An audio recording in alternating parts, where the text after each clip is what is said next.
Selamat pagi Bapak, Ibu, serta hadirin yang kami hormati. Senang sekali saya, Sevanya Sara, yang akan membantu acara pada pagi hari ini. Selamat datang di Economic Briefing 2026 bertajuk Menjaga Stabilitas, Memperkuat Sinergi, Mendorong Pertumbuhan Ekonomi melalui Pembiayaan Produktif. Kita beri tepuk tangan buat kita semua.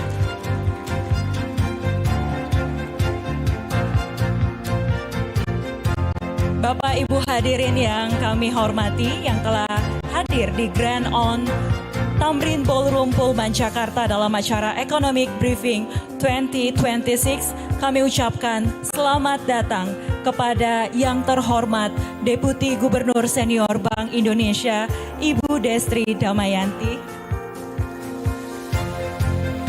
Kami ucapkan juga selamat datang yang kami hormati para panelis, Sekretaris Kementerian UMKM RI, Ibu Loto Srinaita Ginting. Selanjutnya juga kami ucapkan selamat datang kepada Asisten Gubernur dan Kepala Departemen Kebijakan Makro Prudensial Bank Indonesia, Bapak Solikin M. Juhro. Selanjutnya, Kepala Departemen Pengaturan dan Pengembangan UMKM dan Keuangan Syariah OJK, Ibu Ayah Handayani Kusatyawati. Dan kami ucapkan juga selamat datang kepada Kepala Ekonom PT Bank Permata Tbk, Bapak Joshua Pardede. Kami juga ucapkan selamat datang yang kami hormati Bapak Fahmi M. Anwari, selaku Direktur Utama Garuda TV beserta jajarannya. Yang kami hormati juga para pimpinan kementerian dan lembaga, jajaran direksi, para CEO, akademisi, mitra UMKM, rekan-rekan media, serta seluruh tamu undangan yang berbahagia. Para hadirin, ekonomi global saat ini tengah menghadapi tekanan akibat konflik geopolitik. Hal ini berdampak terhadap volatilitas harga, mengganggu stabilitas ekonomi, investasi, hingga nilai tukar termasuk di Indonesia. Dalam rangka menjaga resiliensi perekonomian Indonesia di tengah dinamika global ini, stabilisasi dan sinergi menjadi kunci utama.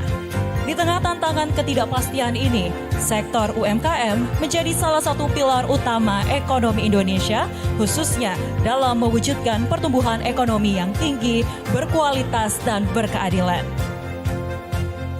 Oleh karena itu, para hadirin, pada Economic Briefing 2026 hari ini, pembahasan akan berfokus pada tema menjaga stabilitas, mendorong sinergi, memperkuat pertumbuhan ekonomi melalui pembiayaan produktif sebagai bagian dari upaya memperkuat fondasi perekonomian Indonesia yang lebih tangguh. Kita mulai rangkaian acara Economic Briefing 2026 dengan welcome speech dari Direktur Utama Garuda TV, Bapak Fahmi M. Anwari.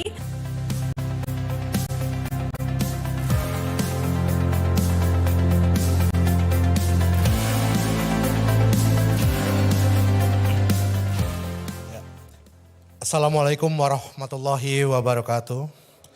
Salam sejahtera bagi kita semua. Shalom, Om Swastiastu, Namo Buddhaya, salam kebajikan, salam Indonesia maju.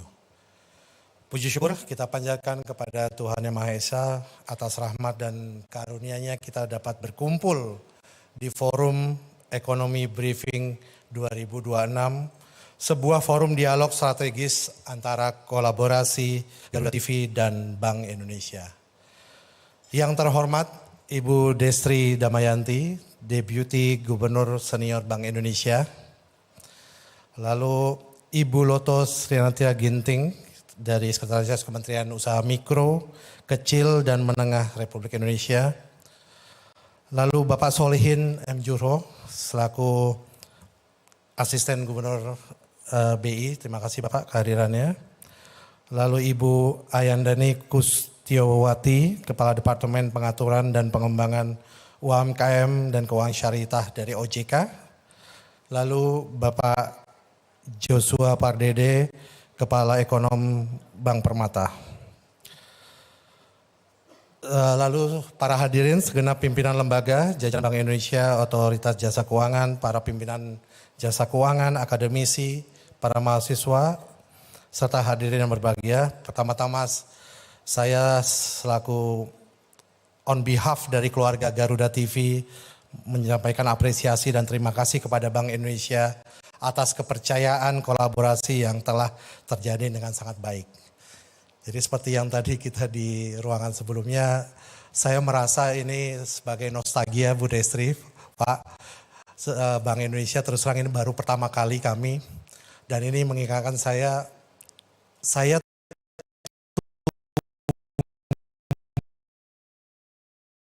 dari keluarga Bank Indonesia, Pak. Jadi orang tua saya di 30 tahun di Bank Indonesia, bahkan saya ingat masa kecil saya SD aja saya di 3 provinsi berbeda di kantor cabang Bank Indonesia. Jadi ini sebuah nostalgia buat saya ketemu Bapak Ibu sekalian. Oke, hadirin yang saya hormati, dunia saat ini seperti tadi disampaikan oleh moderator di awal bahwa sedang bergerak dalam perubahan yang sangat cepat dan ketidakpastian.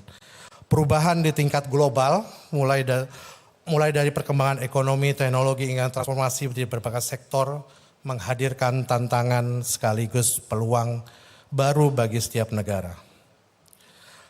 Namun kita memahami bahwa kondisi saat ini pertumbuhan ekonomi bukan hanya mengenai angka saja, tetapi bagaimana manfaat pertumbuhan tersebut dapat dirasakan secara lebih luas oleh masyarakat. Oleh karena itu, sinergi dan kolaborasi menjadi sebuah kunci. Pemerintah, dunia usaha, sektor keuangan, masyarakat, dan media memiliki peran masing-masing dalam menciptakan ekosistem yang mendukung pertumbuhan yang inklusif dan berkelanjutan. Kami sebagai perusahaan media, Garuda TV memang bukan institusi yang merumuskan kebijakan ekonomi. Namun kami memiliki tanggung jawab untuk menghadirkan informasi yang kredibel, membangun ruang dialog yang sehat, serta menjadi jembatan antara berbagai pihak agar masyarakat mendapatkan pemahaman yang lebih utuh. Dengan semangat tersebut, Garuda TV secara konsisten menghadirkan berbagai forum strategis yang mempertemukan berbagai perspektif. Jadi, Ekonomi Briefing 2026 ini merupakan seri yang ketiga untuk kami. Mungkin ada video teasernya sedikit, presentasi.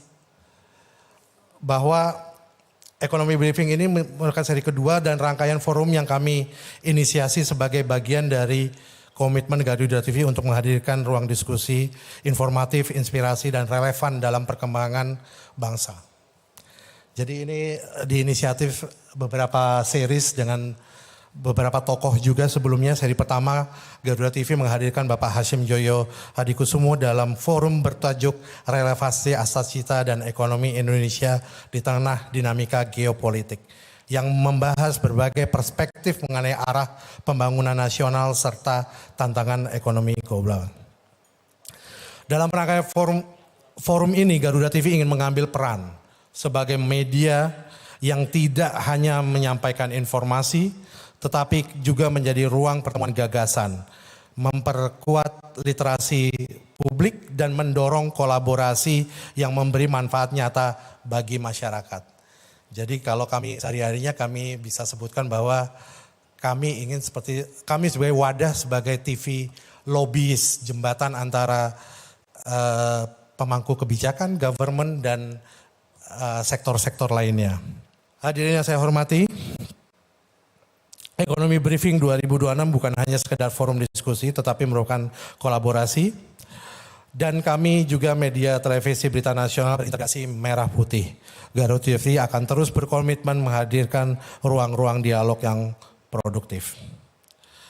Semoga forum ini dapat memberikan manfaat, memperkaya perspektif kita semua, dan menjadi bagian upaya bersama dalam membangun Indonesia yang semakin kuat, inklusif, dan berkelanjutan. Akhir kata, dengan ini Ekonomi Briefing 2026 dengan mengambil topik menjaga stabilitas, memperkuat sinergi, mendorong pertumbuhan ekonomi melalui pembiayaan produktif, kita nyatakan dimulai. Terima kasih. Wassalamualaikum warahmatullahi wabarakatuh. jadi inilah dan sejarah membuktikan bahwa Indonesia dengan jumlah UMKM yang begitu besar, sekitar 64 juta UMKM, dan juga kontribusinya terhadap PDB sekitar 60%, dan penyerapannya tenaga kerja sekitar 97%.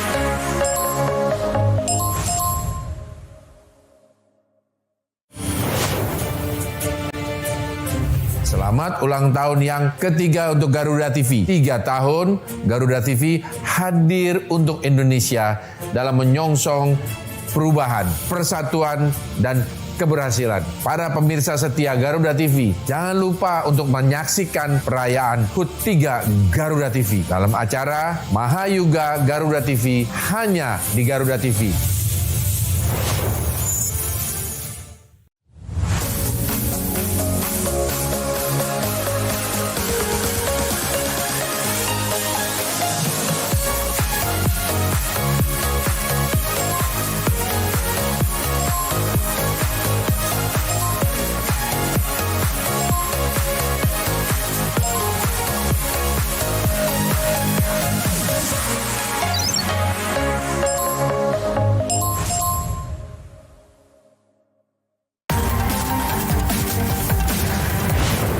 Mengungkap kasus kriminal terkini di seluruh penjuru tanah air. Ulasan tajam tanpa ampun bersama para aparat. 2 warga masyarakat tersebut membawa senjata tajam. Pelaku yang merampas kunci motor korban. Tak ada tempat untuk lengah. Informasi penting yang membuat Anda lebih waspada. Kriminal Plus 62, Senin hingga Jumat pukul 4:30 sore. Hanya di Garuda TV.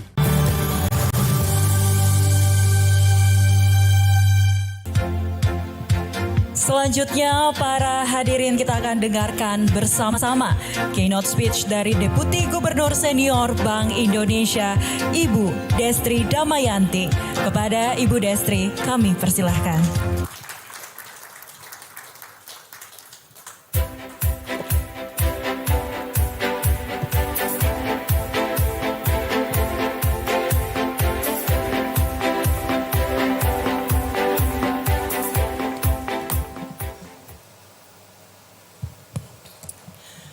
Bismillahirrahmanirrahim.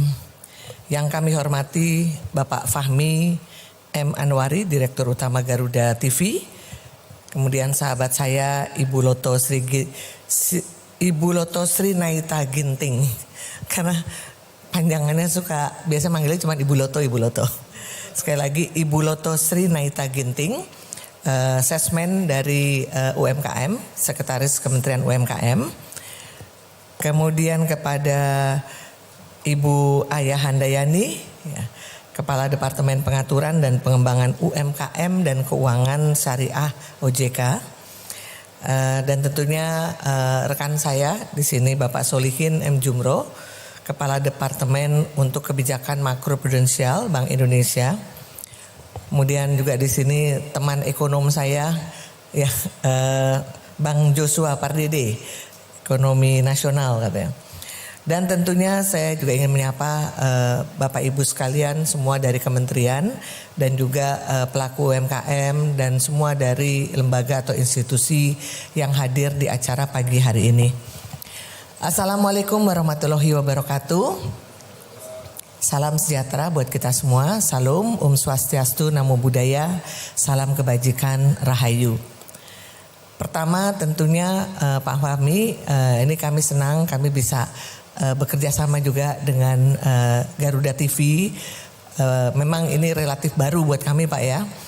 Tapi juga tadi Pak Fahmi menyampaikan bahwa peran dalam kondisi yang ekonomi penuh dengan ketidakpastian seperti ini dan kita tidak bisa mengontrol bagaimana kondisi di global, maka peran media itu menjadi penting karena dari situlah kita berharap pertama bukan hanya berita-berita yang aktual dan faktanya, tapi juga menebarkan rasa optimisme kepada masyarakat luas. Karena terlepas dengan apa yang terjadi di global, ekonomi kita alhamdulillah masih mempunyai daya tahan yang cukup kuat. Ya, dengan pertumbuhan di kuartal 1 masih sekitar 5,6% dan inflasi terjaga di target kami 2,5 plus minus 1%. Nah, jadi paling tidak juga ini menjadi modal bagi Indonesia untuk bisa mempunyai daya tahan yang kuat dalam menghadapi gejolak yang saat ini sedang terjadi di global. Bapak Ibu sekalian, saya tidak ingin membahas kalau tentang ekonomi global. Mungkin Bapak Ibu sekalian sudah bisa merasakan lah ya bagaimana gonjang-ganjing yang terjadi saat ini, karena bahkan sejak tahun lalu ya, pada saat Amerika yaitu Presiden Trump mengumumkan tentang kebijakan tarif, itu ekonomi dunia bergoyang, termasuk di kita juga. Kita juga terdampak karena Amerika menjadi salah satu trading partner kita. Belum selesai itu kemudian ada goncangan di Selat Hormuz ya. Nah, ini juga konflik di Middle East ya, di Iran, ini juga menyebabkan goncangan yang lebih terasa real gitu. Karena kenapa? Karena yaitu menyangkut logistik, kemudian bahan harga komoditi, termasuk juga persepsi masyarakat khususnya di sektor keuangan. Tapi terlepas dari itu, saya senang sekali topik yang ditarik hari ini adalah menjaga stabilitas, memperkuat sinergi, mendorong pertumbuhan ekonomi melalui pembiayaan produktif. Nah, ini menjadi sangat penting, apalagi kita bicara terkait dengan pembiayaan produktif. Dan kami melihat salah satu pembiayaan produktif itu adalah pembiayaan terhadap UMKM. Ya, karena sektor UMKM itu pasti dia akan produktif gitu. Nah, jadi inilah dan sejarah membuktikan bahwa Indonesia dengan jumlah UMKM yang begitu besar, sekitar 64 juta UMKM, dan juga kontribusinya terhadap PDB sekitar 60%. Dan penyerapannya tenaga kerja sekitar 97%, apalagi 60%-an dari UMKM itu adalah perempuan gitu. Jadi kalau kita memberikan perhatian penuh terhadap UMKM, itu artinya itu artinya kita sudah mendorong pertumbuhan ekonomi bukan hanya inklusif, tapi juga dia berdaya tahan. Kenapa? Karena Bapak Ibu bayangkan, dari 100 orang pekerja, ya, kalau penyerapannya UMKM 97%, 100 orang pekerja, 97 orang itu bekerjanya di sektor UMKM. Dan sektor UMKM kita tuh sekarang bermacam-macam. Ada yang memang tradisional, kalau kita melihat misalnya bapak atau ibu yang membuka kaki lima, gerobak, itu adalah UMKM. Tapi ada juga UMKM yang dia juga bisa menghasilkan dengan omset yang besar dan mempunyai bukan hanya kapasitas produksi yang bagus, dengan market juga yang sudah tertata. Tapi nggak banyak itu, ya. Sekarang pun negara maju itu sektor UMK-nya tumbuh dia, karena di sektor formalnya sulit, mereka sektor UMKM. Jadi kalau Bapak Ibu melihat apakah di Eropa, di Amerika, itu sekarang yang jualan di pinggiran jalan seperti kita dengan gerobaknya ya, itu banyak sekali sekarang. Nah, artinya memang suatu negara itu akan mempunyai daya tahan kuat kalau sumber pertumbuhan majority itu menjadi perhatian. Dan kita melihat bahwa UMKM ini dia bukan hanya sebagai memberikan kontribusi kepada ekonomi, enggak, tapi dia menjadi nadi, menjadi aliran darah buat ekonomi Indonesia. Nah, ini yang perlu tentunya menjadi perhatian dari kita semua, termasuk kami di Bank Indonesia sebagai regulator, dan juga di OJK. Di OJK juga alhamdulillah sekarang ada departemen khusus ya, yang menangani UMKM tersebut gitu. Jadi di mana kepala departemennya adalah Ibu Ayah yang nanti akan bicara. Jadi ini memberikan perhatian ataupun menunjukkan bahwa dari regulator kami sudah sangat concern, termasuk Kementerian UMKM langsung gitu ya, bahwa kita ini memang mempunyai PR bersama. Karena bayangkan dari 100 orang, 97 orang itu kerjanya di sektor UMKM. Nah ini tentunya, dan kalau kita lihat UMKM kita kan sangat agile. Jadi UMKM kita ini kalau saya melihat ada filosofi dari Cina, UMKM ini sebentar ya, ada satu menarik sekali di sini. Ada filosofi dari Cina, dia, mohon maaf, saya nggak tahu bacanya benar apa enggak, Sun Tzu gitu, Sun Tzu apa lah nggak tahu lah. Ini staf saya ngasih ini, dia nggak ngasih tahu tulisannya bacanya gimana, cuma dikasih tulisannya nggak bener deh. Tapi dia mengarang buku The Art of War. Jadi ini kita sekarang lagi perang kan, dengan perang dalam artian dengan global yang tidak kepastiannya tinggi gitu. Tapi dia bilang, victory comes from finding opportunities in problem. Nah ini kita bisa melihat UMKM itu bergeraknya seperti itu. Pada saat dia melihat kesempatan dalam permasalahan yang dihadapi saat ini, dia cepat langsung bergerak, dia langsung shift gitu. Nah inilah agility menjadi sangat penting yang perlu dimiliki oleh pelaku bisnis ya, khususnya kalau sekarang karena topiknya UMKM, dan saya rasa ini menjadi sangat baik sekali. Nah sayangnya memang ya, kalau tadi itu betapa pentingnya UMKM buat ekonomi kita, tapi kita perlu meng-acknowledge juga ada tantangan yang dihadapi oleh UMKM. Saya mencoba melihat 4 tantangan ya. Nanti mungkin dari Pak Solihin dan Bu Ayah akan banyak bicara, dan Ibu Loto tentunya. Yang pertama akses ke pembiayaan. Ya, jadi kita ini sekarang kalau bicara kredit bukan hanya melihat berapa jumlah kredit, berapa kredit tumbuhnya. Yang alhamdulillah di bulan Juni kredit tumbuh 12% ya. 12,6% gitu. Tapi UMKM ini tumbuhnya sangat kecil. Jadi kredit ke sektor UMKM hanya tumbuh sekitar 1%-an. Itu lebih bagus, sebelumnya negatif terus year on year ya dibandingin tahun lalu. Tapi kita melihat geliat itu sudah mulai ada. Ya, sudah ada suatu peningkatan. Nah, ini menjadi PR kita semua, bagaimana kita membantu UMKM ya supaya mereka juga punya akses pembiayaan untuk bisa terus juga maju bersama dengan sektor-sektor lainnya. Kemudian juga kalau kita lihat pelaku UMKM, memang bagusnya di UMKM Indonesia ini sekarang banyak anak-anak muda juga. Anak muda startup itu masih mereka banyak dikonsider sebagai UMKM. Dan umumnya mereka punya inovasi yang tinggi. Tapi mostly UMKM keseluruhan memang kita harus akui mereka masih mempunyai manajemen skill yang relatif rendah. Pemahaman mereka terkait dengan keuangan, manajemen keuangan itu juga masih rendah. Literasi keuangannya masih rendah. Nah ini menjadi PR kita bersama supaya mereka paham balance sheet itu apa sih, ngitung rugi laba seperti apa gitu. Karena once mereka sudah bisa melakukan itu, maka mereka akses kepada sektor keuangan formal menjadi besar. Kalau sekarang akses keuangannya terbatas, banyak juga melalui sektor yang informal, di mana itu costly, mahal. Nah ini menjadi PR kita, bagaimana yuk bersama-sama capacity building untuk para UMKM. Yang ketiga adalah ya adopsi untuk digital yang memang masih rendah. Kalau yang UMKM yang muda-muda, anak muda-muda sekarang banyak bikin kopi, kafe, wah itu mereka cepat sekali, agility-nya cepat gitu.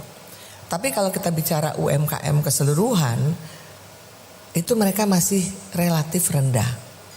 Nah ini perlu kita tingkatkan. Ya walaupun Bapak Ibu sekalian, saya pernah belanja tahu goreng sama singkong goreng. Waktu di jalan, pengen beli di gerobak. Pada saat mau bayar, dia nunjukin kris.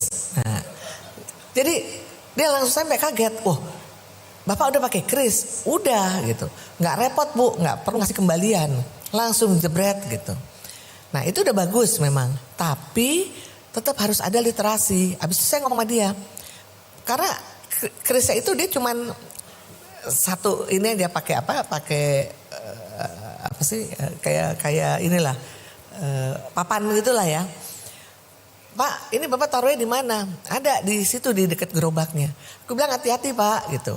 Karena kalau ada orang nakal diganti tuh ininya QR-nya. Nah, jadi Bapak ini harus benar-benar pegang dan tempat yang benar. Karena kalau enggak nanti orang bayar tapi enggak masuk ke rekening Bapak gitu. Nah, yang hal-hal kayak gini ini yang dari kami kita terus edukasi.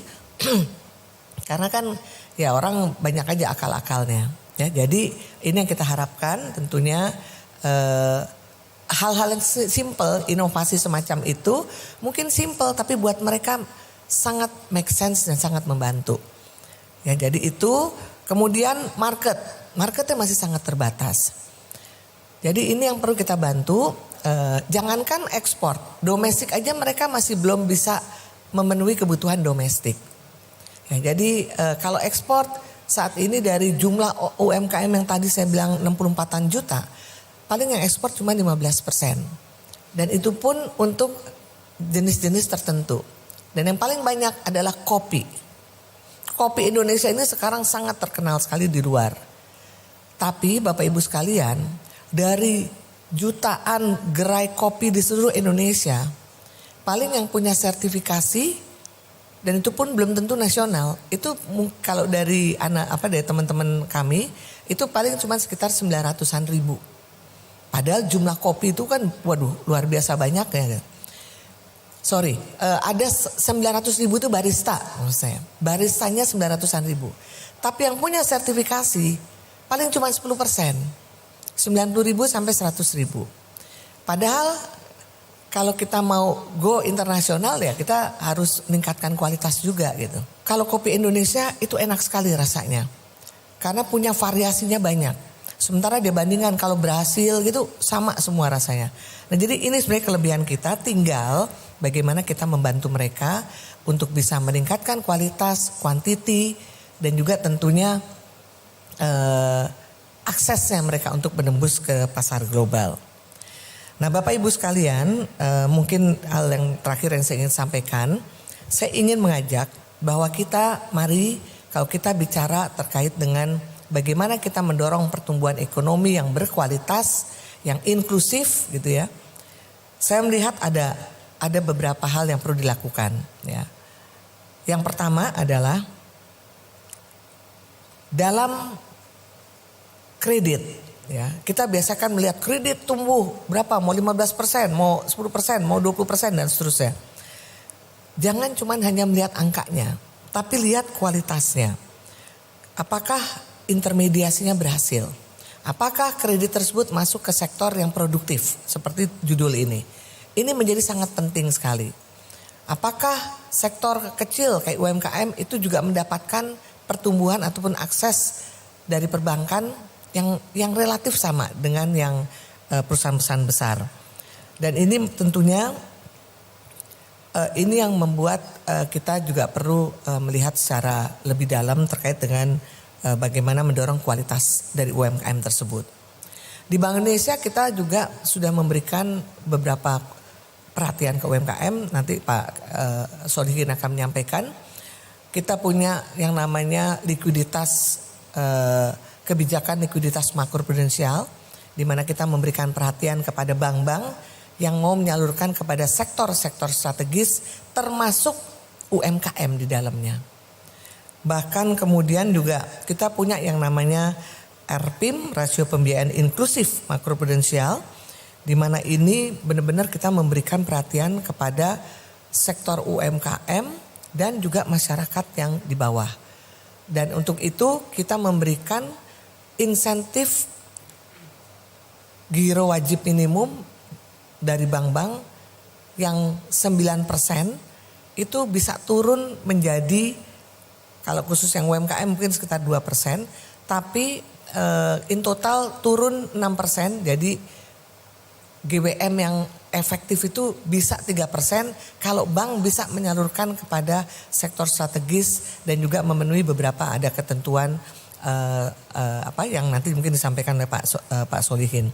Tapi intinya kita terus berusaha untuk membuat kebijakan yang pro kepada UMKM, ya pro kepada rakyat tentunya, sehingga kualitas pertumbuhannya itu akan bisa lebih baik dan juga bisa lebih inklusif.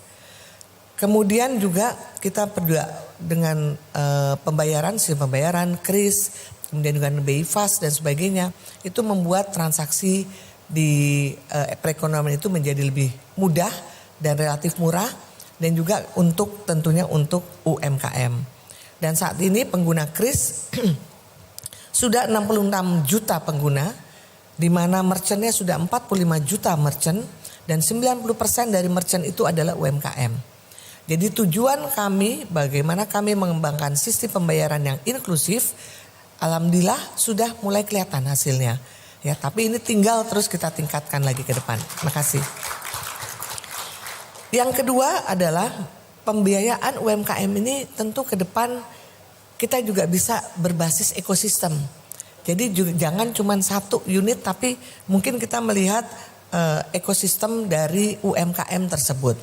Ya, termasuk kalau kita bicara untuk pembiayaan kepada satu kelompok ibu-ibu yang banyak kita lihat di daerah-daerah, ya, pemberdayaan masyarakat, apalagi kita lihat 64% dari pelaku UMKM itu adalah perempuan. Ya, jadi sekitar kalau lihat dari jumlah tenaga kerja 117 juta in total, 37 juta pekerja UMKM itu adalah perempuan. Ya, jadi memberdayakan UMKM itu sama juga memberdayakan perempuan. Ya, jadi ini yang perlu kita terus tekankan ke depan. Dan terakhir adalah bahwa untuk meningkatkan UMKM nggak mungkin kita bisa sendiri. Tadi disampaikan oleh Pak Fahmi, kita harus bersinergi. Dan saya rasa event seperti ini menjadi sangat baik. Karena di sini sinergi antara pemerintah tentunya diwakili oleh Kementerian Koperasi, kemudian regulator, kami di sektor keuangan ada OJK, ada Bank Indonesia, ada media, dan tentunya ada pengusaha-pengusaha. Karena kita juga perlu mengembangkan UMKM melalui supply chain, pendekatan supply chain. Jadi dari korporasi mereka bisa menyalurkan kepada supplier-suppliernya yang masih banyak bersifat UMKM. Dan akhirnya sekali lagi kami dari Bank Indonesia mengucapkan terima kasih untuk Garuda yang sudah menginisiasi event ini dengan topik yang sangat menarik dan sangat dibutuhkan saat ini. Karena kita ingin mencapai Indonesia maju yang berkualitas dan oleh karena itu UMKM di mana mereka adalah pelaku usaha terbesar dalam jumlah kuantitas ya di Indonesia harus menjadi perhatian kita semua dan harus bisa menjadi tuan rumah di negaranya sendiri. Demikian yang saya bisa sampaikan, semoga bisa memberikan manfaat untuk semua para hadirin di sini. Terima kasih. Wassalamualaikum warahmatullahi wabarakatuh. Waalaikumsalam warahmatullahi wabarakatuh. Ibu Destri, kami mohon untuk tetap berada di atas panggung. Sekali lagi terima kasih Ibu atas keynote speech-nya terkait penguatan UMKM tanah air. Kami akan membagikan plakat dari Garuda TV. Kami undang kembali Bapak Fahmi M. Anwari berkenan naik ke atas panggung untuk menyerahkan cenderamata dari Garuda TV.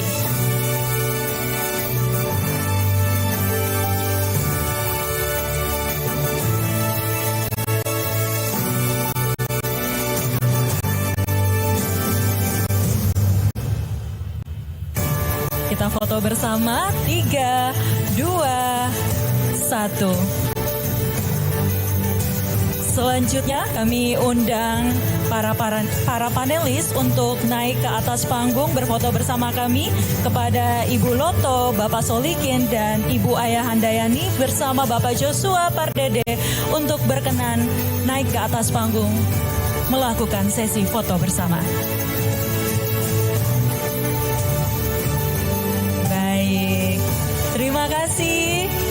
Para panelis, Bapak Ibu kami persilahkan duduk kembali. Kita beri tepuk tangan sekali lagi buat Ibu Destri atas keynote speech yang begitu luar biasa terhadap penguatan UMKM dan peningkatan UMKM tanah air. kita mengelola 65 juta UMKM, unit UMKM. Itu kan luar biasa menantang lah bagaimana nanti kita strateginya agar kita bisa nanti kita constructive action gitu ya, policy yang bisa tadi instead of kita lebih integrated gitu.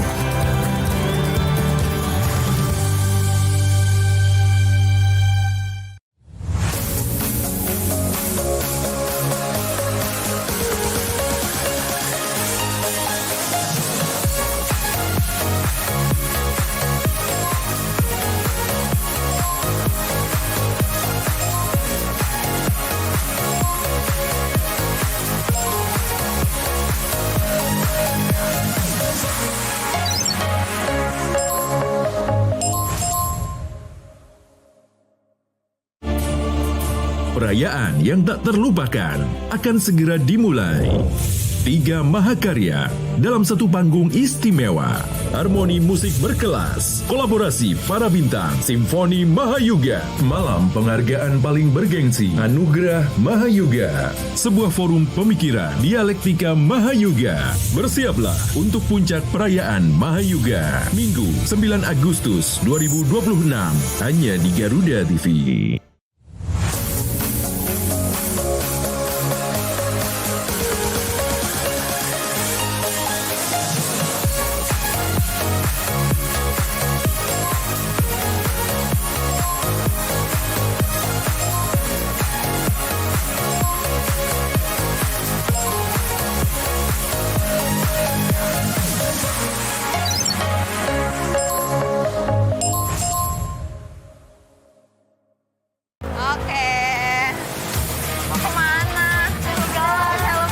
Di balik ramainya jalan raya, ada garda terdepan yang siaga menjaga, memberi edukasi, mengarahkan pengguna jalan, dan menjadi pelindung keselamatan. Ini pelatihan di belakang nggak ada, kenapa kok nggak ada? Buru-buru boleh, tapi utamain keselamatan. Ini nggak melindungi kepala kamu ya, helm yang melindungi kepala. Saksikan Garda Jalan Raya setiap hari, pukul 8:30 malam, hanya di Garuda TV. Dunia hiburan memang selalu penuh warna. Rahasia di balik kesuksesan para selebriti. Saksikan Gosip Panas Selebriti, Senin sampai Jumat pukul 7:30 pagi, hanya di Garuda TV.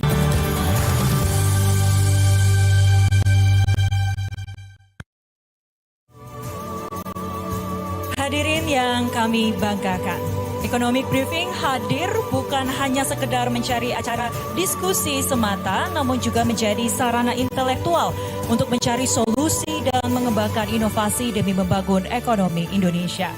Hadirin, seperti yang kita ketahui, sektor UMKM menjadi salah satu pilar utama pertumbuhan nasional, di mana lebih dari 60 juta UMKM di tanah air ini menjadi pencipta lapangan pekerjaan dan penggerak ekonomi daerah. Namun kontribusi UMKM ini bukan tanpa halangan. Berbagai tantangan hadir, namun tantangan utama datang dari sektor pembiayaan. Oleh karena itu hadirin, mari kita saksikan bersama tayangan berikut ini. Indonesia dibangun oleh jutaan tangan yang bekerja setiap hari. Dari desa hingga kota, dari pasar tradisional hingga ruang digital, denyut ekonomi bangsa hidup melalui kerja keras rakyatnya.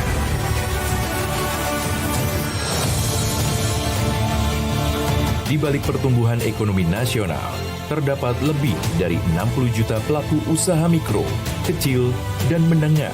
Mereka bukan sekadar pelaku usaha. Mereka adalah pencipta lapangan kerja, penggerak ekonomi daerah, sekaligus fondasi ketahanan ekonomi Indonesia. Melalui visi besar Astacita, Presiden Prabowo Subianto menempatkan pembangunan ekonomi yang inklusif sebagai salah satu prioritas utama. Tujuannya jelas, membangun Indonesia yang mandiri, memperkuat ekonomi rakyat, dan memastikan pertumbuhan dapat dirasakan hingga lapisan masyarakat paling bawah. Namun, untuk melahirkan jutaan UMKM yang tangguh, dibutuhkan lebih dari sekadar semangat berwirausaha. Tantangan datang dari minimnya penyaluran kredit UMKM di tanah air. Namun Otoritas Jasa Keuangan melaporkan penyaluran kredit UMKM per Mei 2026 tumbuh sebesar 0,6% secara tahunan, membaik dari kinerja bulan-bulan sebelumnya yang sempat mengalami kontraksi.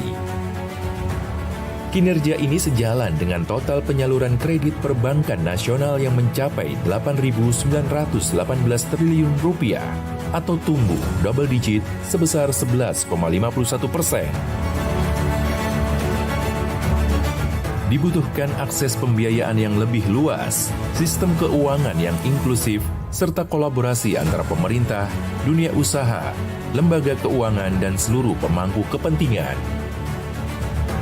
Namun ketika pembiayaan mampu menjangkau sektor produktif, dan ketika UMKM mampu naik kelas hingga menembus pasar global, maka bukan hanya usaha yang tumbuh, tapi juga lapangan pekerjaan tercipta, kesejahteraan meningkat, dan ekonomi nasional menjadi semakin kuat. Membangun Indonesia yang mandiri tidak dapat dilakukan oleh satu pihak saja. Dibutuhkan sinergi antara pemerintah, sektor keuangan, dunia usaha, koperasi, pelaku UMKM, dan seluruh pemangku kepentingan. Dengan kolaborasi yang kuat, pembiayaan yang inklusif, serta pemberdayaan UMKM yang berkelanjutan, fondasi ekonomi rakyat akan semakin kokoh untuk mewujudkan Indonesia yang maju, sejahtera, dan berdaya saing menuju Indonesia Emas 2045. Hadirin, langsung saja kita undang moderator kita pada sesi panel diskusi hari ini, seorang economic specialist representative. Please welcome Alin Wiratmaja.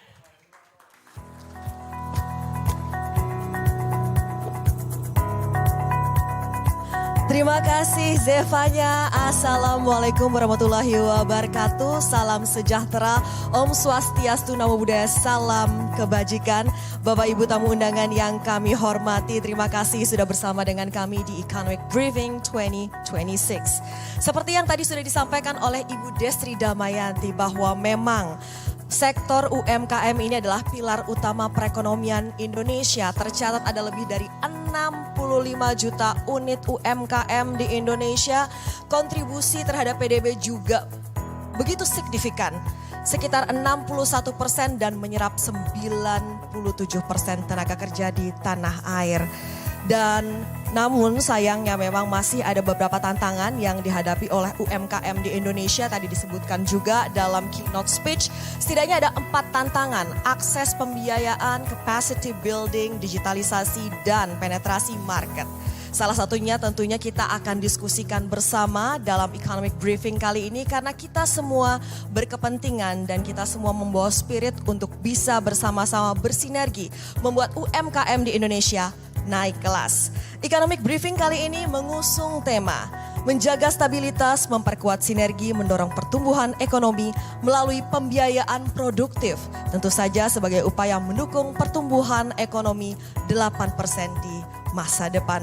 Langsung saja kita akan berdiskusi langsung, menemukan insights yang valuable dari narasumber yang luar biasa. Please join me in welcoming our panelists. The first one, Ibu Loto Srinata Ginting, Sekretaris Kementerian UMKM Republik Indonesia.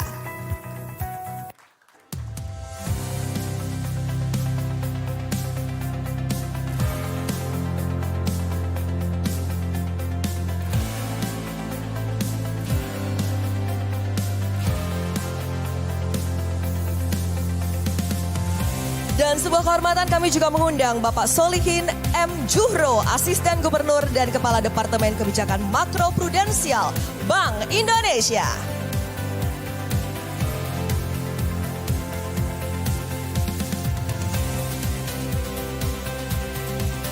Hadirin, mari kita sambut bersama panelis yang ketiga, Ibu Ayah Handayani Kusetiawati, Kepala Departemen Pengaturan dan Pengembangan UMKM dan Keuangan Syariah Otoritas Jasa Keuangan Republik Indonesia. Dan kami juga mengundang Bapak Joshua Pardede, Kepala Ekonom PT Bank Permata Tbk.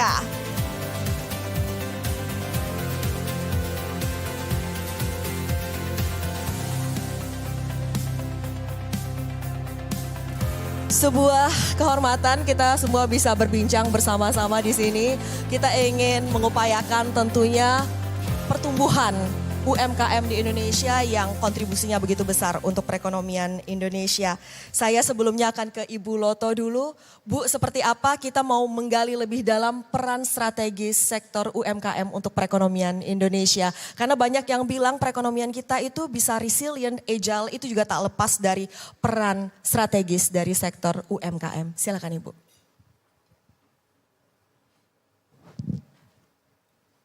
Terima kasih Bu Alina. Selamat siang untuk kita semua. Terima kasih untuk kesempatannya. Kami bisa juga ikut berkontribusi bersama-sama dalam kesempatan ini.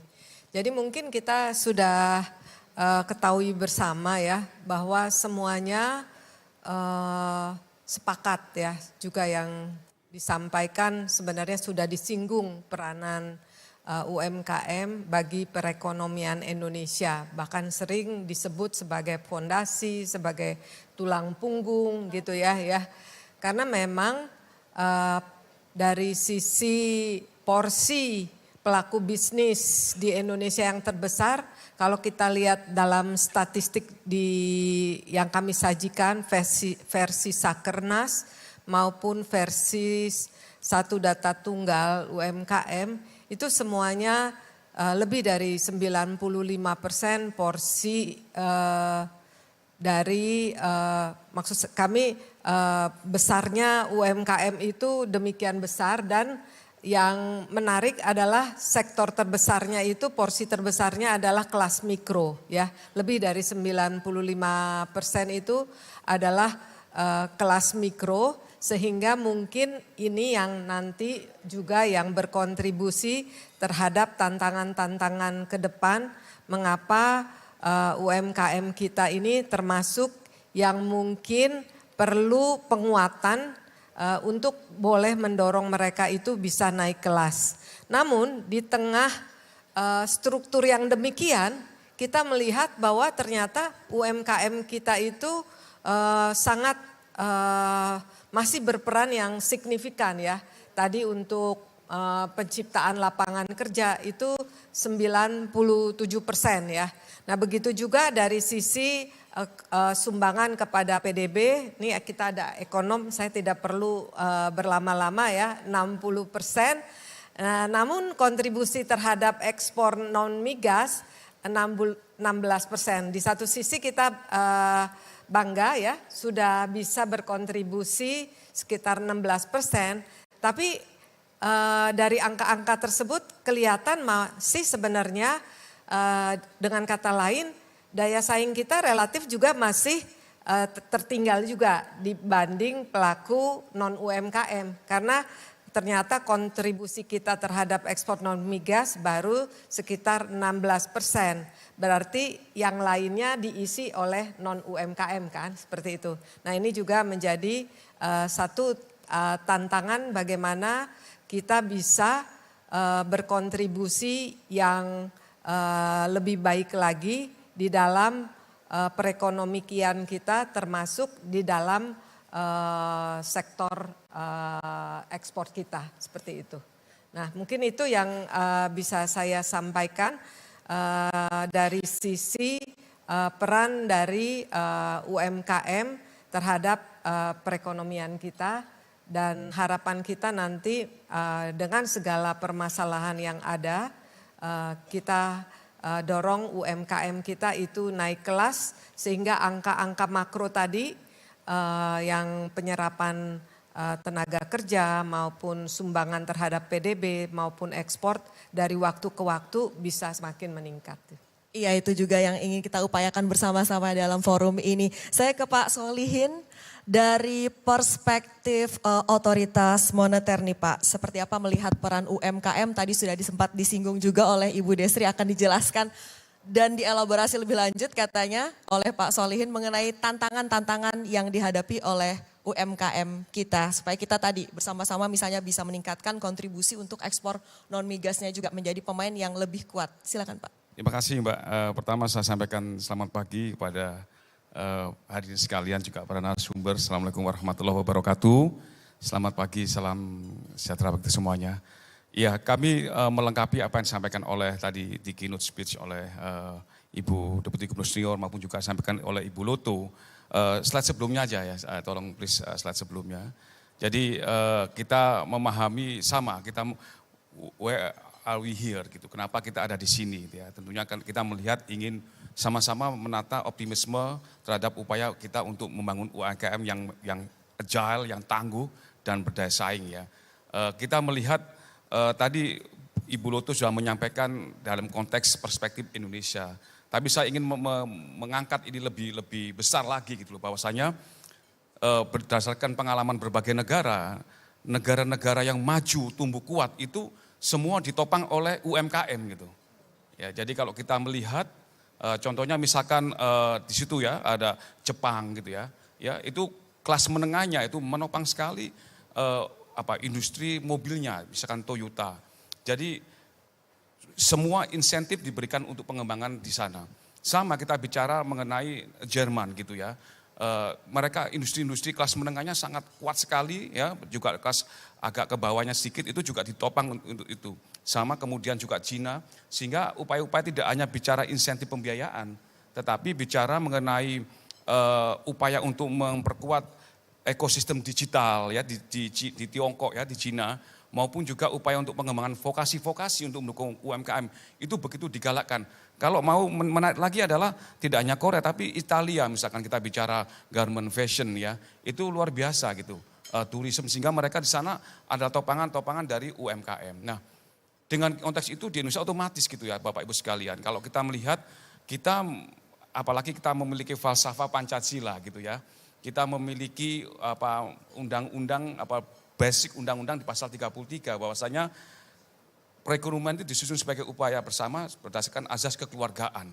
Itu adalah esensi dari ekonomi kerakyatan dan disitulah UMKM itu eksis gitu. Nah, sehingga dalam konteks itu maka kita melihat Bank Indonesia melihat peran, kalau kita lihat mandat kita adalah menjaga stabilitas moneter, kemudian mendukung memelihara stabilitas sistem pembayaran dan juga stabilitas sistem keuangan untuk mendukung pertumbuhan ekonomi yang berkelanjutan.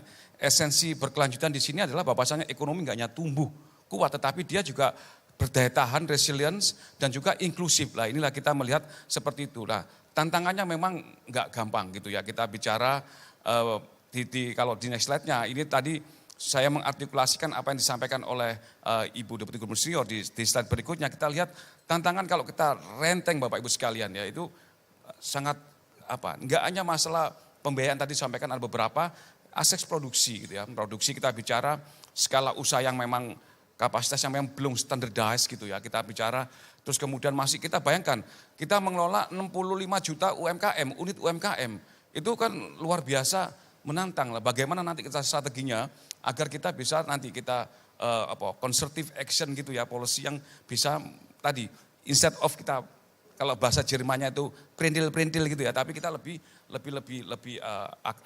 integrated gitu. Akses pasar tadi juga disinggung, pembiayaan maupun juga literasi ya.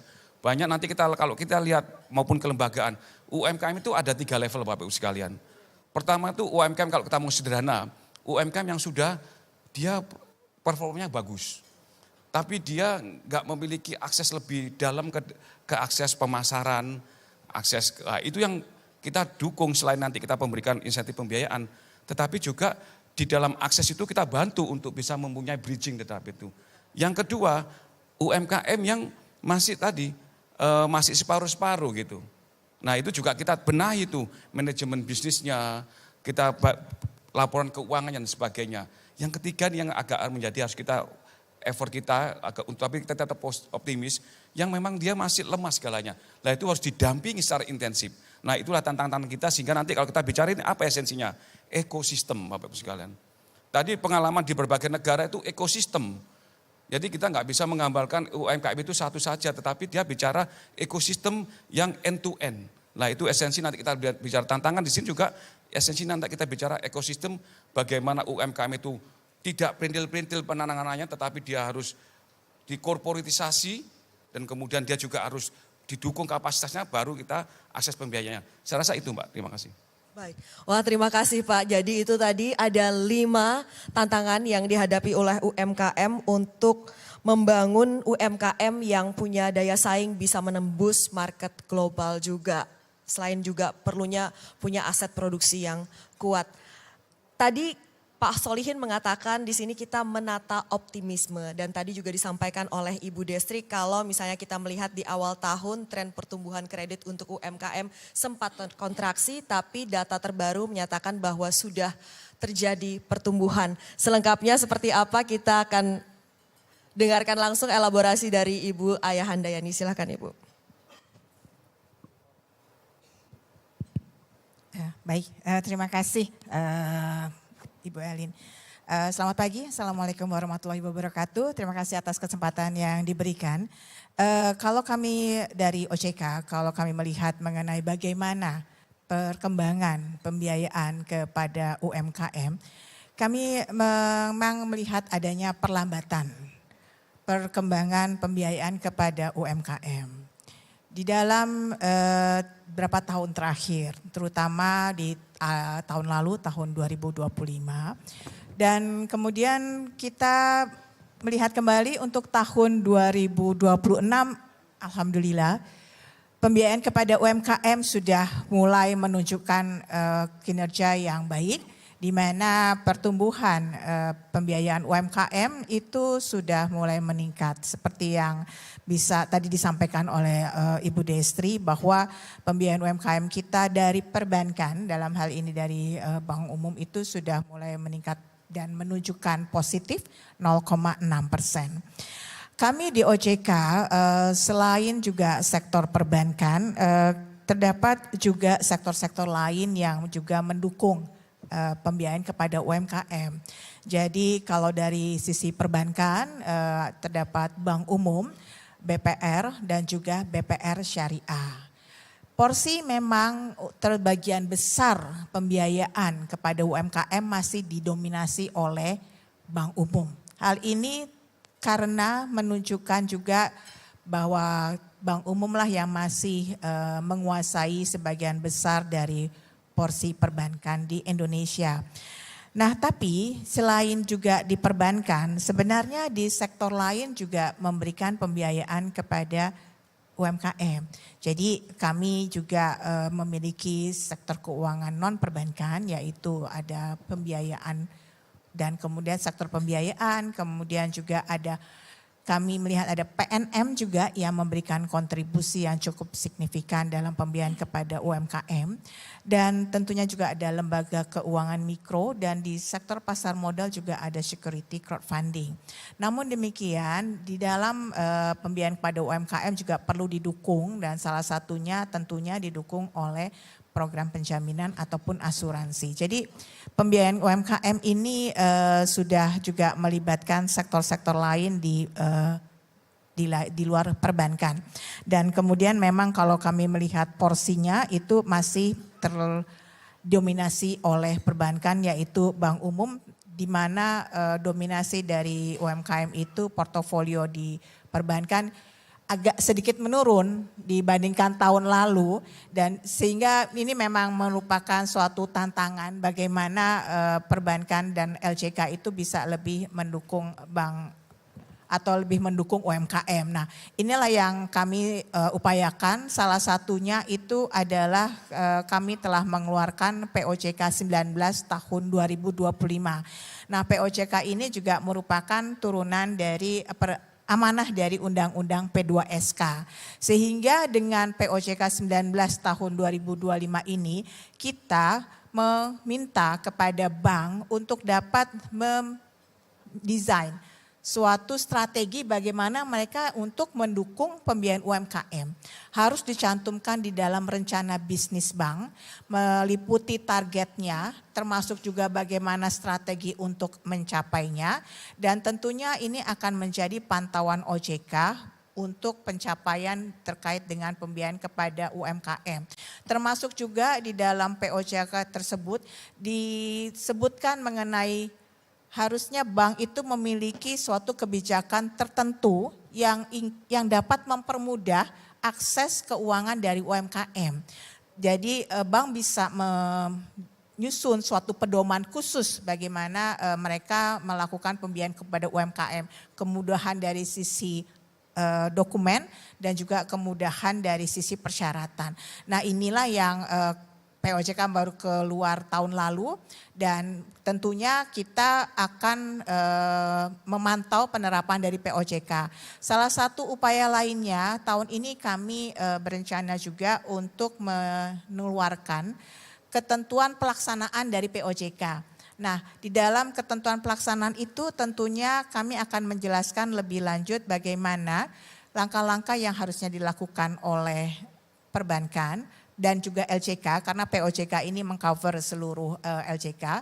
Juga kami akan memberikan bagaimana contoh-contoh model bisnis pembiayaan kepada UMKM. Sehingga bagi bank dan LJK yang masih memiliki portofolio yang rendah di dalam pembiayaan kepada UMKM, bisa merefer kepada contoh-contoh model bisnis yang akan kami muat di dalam peraturan pelaksanaan dari POJK tersebut. Dan kita akan tentunya mendukung bahwa perbankan akan terus memberikan kontribusi yang signifikan di dalam perkembangan UMKM seperti itu. Mungkin demikian, makasih.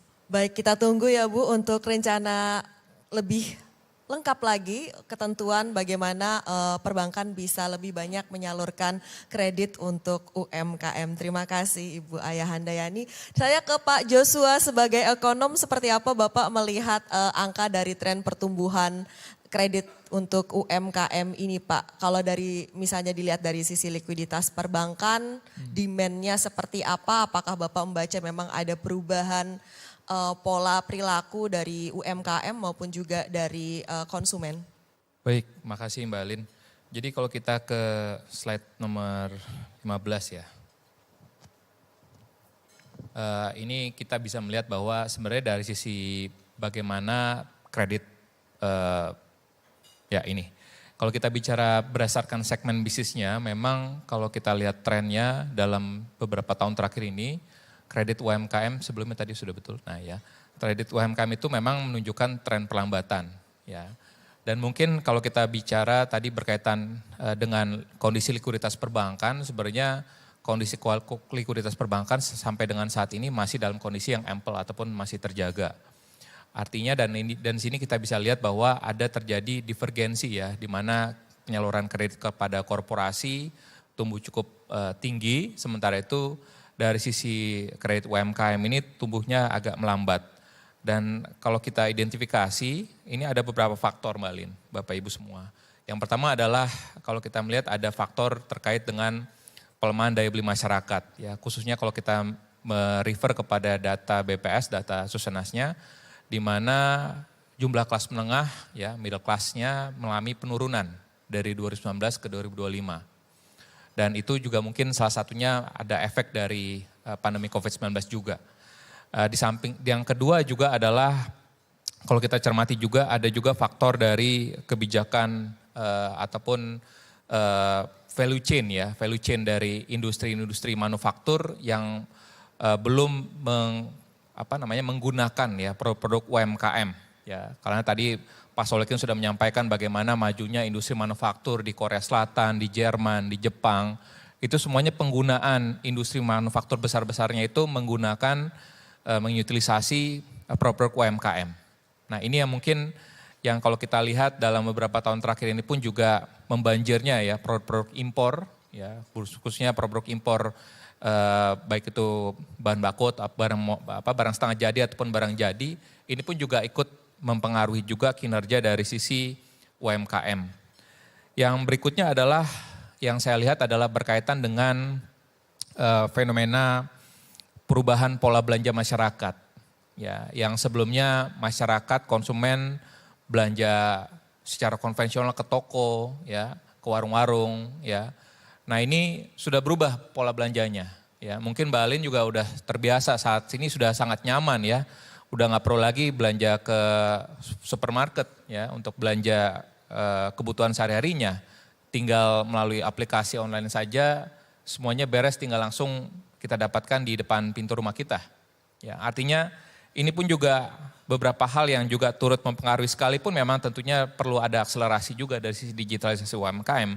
Tapi fenomena-fenomena ini yang tidak bisa kita bantahkan adalah memang situasi yang dimana tadi membuat UMKM pun ya ini juga cukup terpukul ya. Jadi artinya sebelum kita masuk kepada pembiayaan, namun juga kita perlu melihat juga bagaimana sih sebenarnya pasar ataupun bisnis dari UMKM itu sendiri gitu ya. Karena tadi likuiditas tidak ada masalah, artinya yang harus kita benahi dulu bagaimana tadi struktur ekonomi yang ada saat ini ya. Permasalahan-permasalahan yang mempengaruhi sehingga kinerja UMKM itu khususnya mengalami tekanan. Karena kalau kita lihat kan porsi terbesar dari kredit UMKM misalkan ini kepada sektor perdagangan, manufaktur dan juga pertanian ya.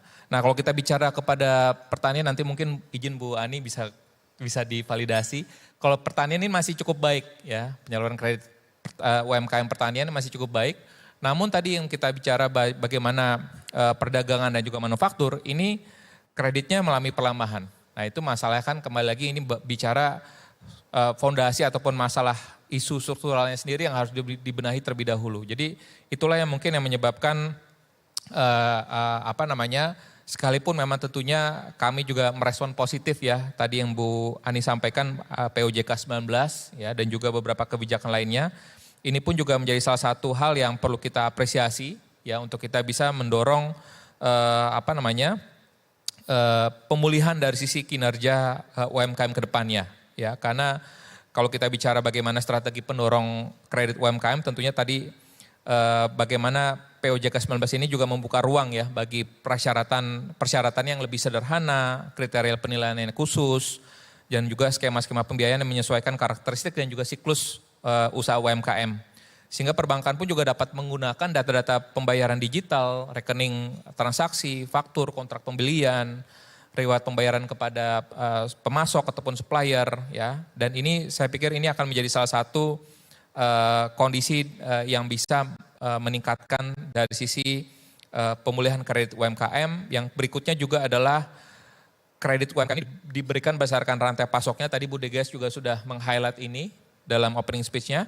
Bagi produsen tentunya pembiayaan ini sebaiknya terkait dengan kontrak pembelian dan juga perusahaan besar, koperasi, pemerintah dan pengelola program. Lalu yang berikutnya juga adalah kami juga mengapresiasi bagaimana insentif likuiditas Bank Indonesia ya yang dikaitkan lebih kuat lagi dengan tambahan kredit UMKM yang benar-benar baru ya. Jadi bukan semata-mata jumlah kredit yang telah ada. Industri pengolahan, perdagangan, UMKM telah dimasukkan sebagai sektor prioritas. Ya, ini apresiasi buat Bank Indonesia Pak Solikin. Sementara batas insentif likuiditas pun juga kemarin dalam RDG bulan Juli ini sudah dinaikkan menjadi 6% dari DPK. Dan efektivitasnya akan meningkat apabila tadi besarnya insentif ini ditentukan oleh pertumbuhan debitur baru. Ya, jadi artinya semuanya ini saya pikir akan bisa meningkatkan usaha bisnis UMKM sendiri dan diharapkan juga dapat bisa meningkatkan juga skala pembiayaan dari UMKM. Jadi kita ini ongoing glinding programnya. Kita terus rutin event-event gitu, policy dialog, kemudian kita business matching. Ini mereka kita temukan. Nah disitulah UMKM itu kita pasti akan kita perkuat di positioningnya.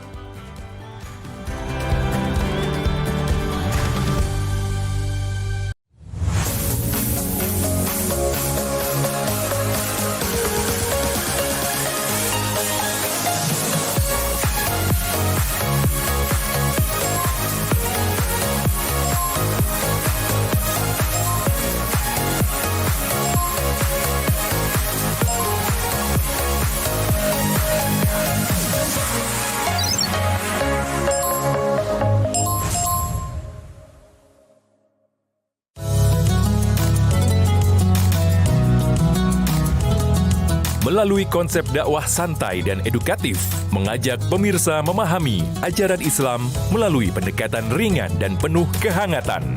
Kita sudah doakan, tapi belum datang juga hidayahnya. Bangun. Pak, nggak takut apa neraka? Saksikan Harmoni Indonesia setiap hari pukul 5 pagi hanya di Garuda TV.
Dunia hiburan memang selalu penuh warna. Drama panggung yang tak terlupakan hingga cerita cinta yang menghebohkan. Rahasia di balik kesuksesan para selebriti. Gestur dan tatapan mereka terasa hangat, menunjukkan keseriusan tapi tetap menyenangkan. Kehebohan apa saja yang terjadi saat ini? Saksikan Gosip Panas Selebriti, Senin sampai Jumat pukul 7:30 pagi. Hanya di Garuda TV. Saya mau minta elaborasinya. Tadi Pak Joshua Pardede sudah mengapresiasi insentif likuiditas yang diberikan untuk perbankan maupun juga LJK yang menyalurkan kredit untuk UMKM. Boleh dijabarkan Pak apa saja sejauh ini kebijakan-kebijakan dan upaya serta langkah yang sudah dilakukan oleh Bank Indonesia untuk mendukung UMKM? Terima kasih. Tadi saya sudah sampaikan mengenai begitu strategiknya UMKM gitu ya. Konteks dari sisi mandat undang-undang ya, perspektif filosofis dari pendiri bangsa kita memang. Nah, saya mencoba melihat dari juga apa yang memang mandat itu diemban oleh Bank Indonesia. Kita melihat undang-undang kita itu sudah memandatkan mengenai tugas Bank Indonesia, yaitu mencapai stabilitas dalam rangka mendukung pertumbuhan ekonomi yang sustainable. Di situ pasti bicara inklusivitas ekonomi kerakyatan dan situ adalah terkait dengan UMKM. Bahkan kalau kita lihat undang-undang P2SK yang baru, ya, amandemen itu memperkuat bahkan di dalam mencapai tujuan itu maka BI melakukan berbagai kebijakannya untuk menciptakan lingkungan yang kondusif bagi penciptaan perkembangan sektor real dan penciptaan lapangan kerja. Jadi begitu mulia sekali mandatnya. Nah, oleh karena itu sebagaimana tadi saya sampaikan gitu ya, kita memiliki strategi bauran kebijakan Bapak Ibu sekalian. Jadi kita pilar-pilar kebijakan moneter, pilar kebijakan makroprudensial maupun sistem pembayaran, semua itu embedded dengan upaya untuk mendorong ekonomi dan keuangan inklusif. Jadi kalau kita lihat di makroprudensial ya, tadi itu kita nanti saya sampaikan, tetapi apa esensinya? Tadi saya sampaikan mengenai bahwasanya pengembangan atau upaya untuk membangun UMKM itu nggak lepas dari dua hal. Pertama, dia harus ekosistem yang dibangun. Jadi kita nggak bisa bicara tadi kalau kita lihat bagaimana negara-negara maju, industri-industri yang berkembang itu ditopang oleh adalah topangan UMKM. Nah, yang kedua adalah end to end, harus bersifat hulu to hilir gitu. Nah, inilah kenapa Bank Indonesia tadi kalau kita lihat kita membangun UMKM itu esensi dari ekosistem adalah korporatisasi. Kita dorong UMKM itu agar dia bisa menjadi agregasi yang besar ya dan sehingga dia efisien. Nanti economic of skill-nya juga akan berkembang. Nah, setelah itu kita lihat di dalamnya, kita topang dari sisi kapasitasnya gitu. Kita kembangkan dia akan menjadi UMKM yang unggul. Nah, baru kita juga dukung akses pembiayaannya. Kalau belum, kita temukan business matching, kita bangun manajemen keuangannya supaya dia affordable atau dia visible untuk dibiayai. Nah, kemarin kami sudah bicara tadi saya sampaikan di RDG minggu lalu, Dewan Gubernur sudah memutuskan mengenai dua hal yang sebelah kiri, sepeleset mengenai kebijakan KLM, kebijakan insentif likuiditas makroprudensial. Yang kedua adalah kebijakan mengenai RPIM, rasio pembiayaan inklusif makroprudensial. Jadi di sini adalah sejalan dengan upaya BI untuk yang pro growth ya, pro growth tetapi dia juga berkualitas. Jadi tadi disinggung oleh Ibu Deputi Gubernur Senior bahwasanya jangan bicara angkat tapi bagaimana kualitinya. Nah, di dalam insentif itu KLM itu kita tingkatkan total dari 5,5% menjadi 6%. Jadi itu of DPK, jadi sangat besar sekali. Of which itu untuk pengembangan UMKM dan sektor inklusif, termasuk ekonomi hijau. Nah, jadi itu yang kita upayakan di dalam konteks memberikan insentif bagi bank yang memberikan, jadi dia kalau dia aktif memberikan kredit UMKM dan inklusif, maka kewajiban nyimpen giro di BI itu berkurang karena dapat insentif. Nah, yang kedua yang nggak kalah dahsyat adalah RPIM nanti yang akan berlaku 1 Oktober. RPIM itu kita rasio pendanaan insentif inklusif makroprudensial. Jadi bank-bank itu memiliki kewajiban untuk mendukung sektor UMKM yang dinilai nanti rasio-rasionya itu seberapa besar dia. Karena kalau dia kecil, dia nanti akan nyimpen giro RPIM namanya. Jadi dia kalau nggak nyampe jumlahnya bank-bank ini, karena kita kan bank sentral itu kan bermainnya kan dengan intermediator. Ya. Jadi kalau misalkan bank-bank itu bahasa Jermannya itu lelet gitu ya, untuk membiayai inklusif, maka dia harus menanam giro inklusif yang nggak dapat insentif, istilahnya suku bunga lah, imbal hasil gitu. Nah, belum nanti kalau dia nggak nyampe dalam pelaporannya, dia juga kena denda. Jadi, nah dengan inklusif ini kita juga kemarin di RPIM itu kita perluas cakupannya. Jadi bank-bank yang memang nanti dia nggak bicara pembiayaan UMKM, tetapi dia juga bicara rantai pasoknya. Jadi upaya-upaya unit usaha yang juga memiliki keterkaitan produksi distribusi dengan UMKM activities gitu. Dari itu maka nanti semua kayak misalkan pembiayaan sektor prioritas yang terkait dengan inklusivitas itu dia dihitung gitu. Jadi bank-bank akan mempunyai insentif untuk dia mendorong UMKM lebih lanjut. Nah, terus juga channelnya, bank-bank kalau sudah, Pak saya udah tinggi Pak, mau apa lagi gitu. Loh, kamu bisa nanti ke channeling gitu. Atau executing kepada bank-bank lain yang lebih kecil atau LJK, lembaga jasa keuangan yang lain. Gitu. Jadi mereka bisa, disitulah akan ada insentif untuk dia mendorong. Nah, nggak hanya itu dari sisi supply Bapak Ibu sekalian. Tapi juga dari sisi demand yang saya katakan tadi, kita membangun itu dari sisi end to end, push and pull factor. Kita bicara tadi membangun kapasitas UMKM. BI ini memiliki sekitar 3.000 UMKM binaan. Tentunya kita berterima kasih kerjasama dengan Kementerian UMKM dan juga otoritas. Kita membina UMKM itu ada 3.000-an. Jadi ini binaan BI yang memang kita dorong, kita upayakan dia akan menjadi yang tangguh dan nanti go ekspor gitu. Sekitar mungkin 20%-an itu sudah bisa ekspor oriented gitu. Nah, terus juga kita konteks digitalisasi ini penting. Ini nanti kita juga harus koordinasikan mengenai digitalisasi. Karena tadi kita nggak ada untuk mau melompat Bapak Ibu sekalian, nggak ada cara itu one not one atau mau nggak mau gitu ya. Itu harus transformasi digital dari UMKM harus kita dorong.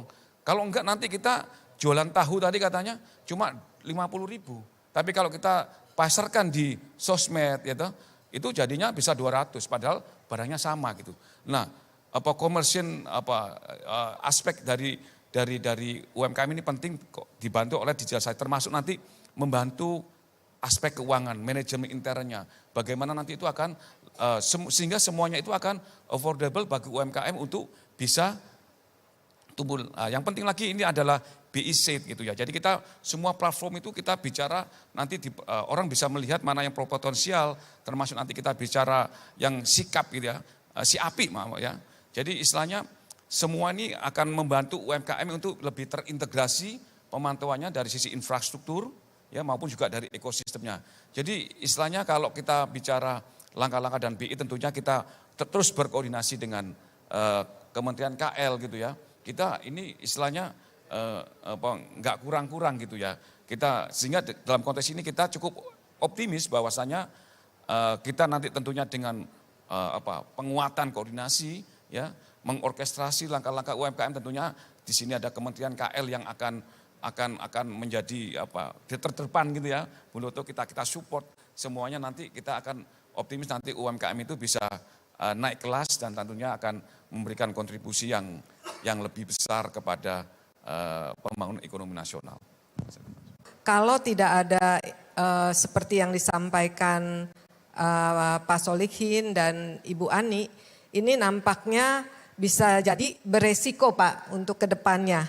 Karena kalau kita bandingkan porsi kredit UMKM itu dari tahun 2020 sampai saat ini bukannya meningkat, jadi menurun. Kita pernah mencapai 20-21%. Nah sekarang sudah ke arah 17 ke 18%. Nah ini menurut kita lampu kuning ya Pak ya.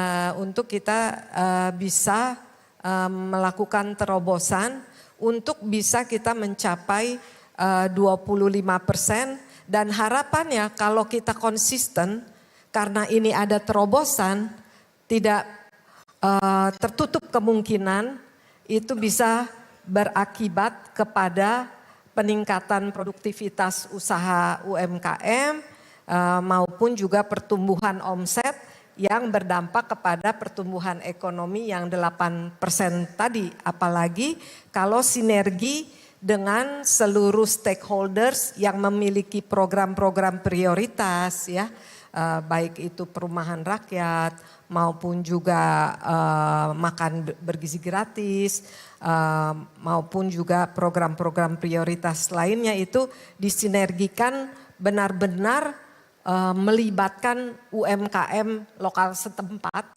maka kita harapkan itu bisa benar-benar bergerak gitu ya, sehingga meningkatkan permintaan dari produk-produk UMKM, tentunya akan meningkatkan pendapatan UMKM dan pada akhirnya juga akan membutuhkan tambahan-tambahan tenaga kerja untuk mendukung perkembangan usahanya.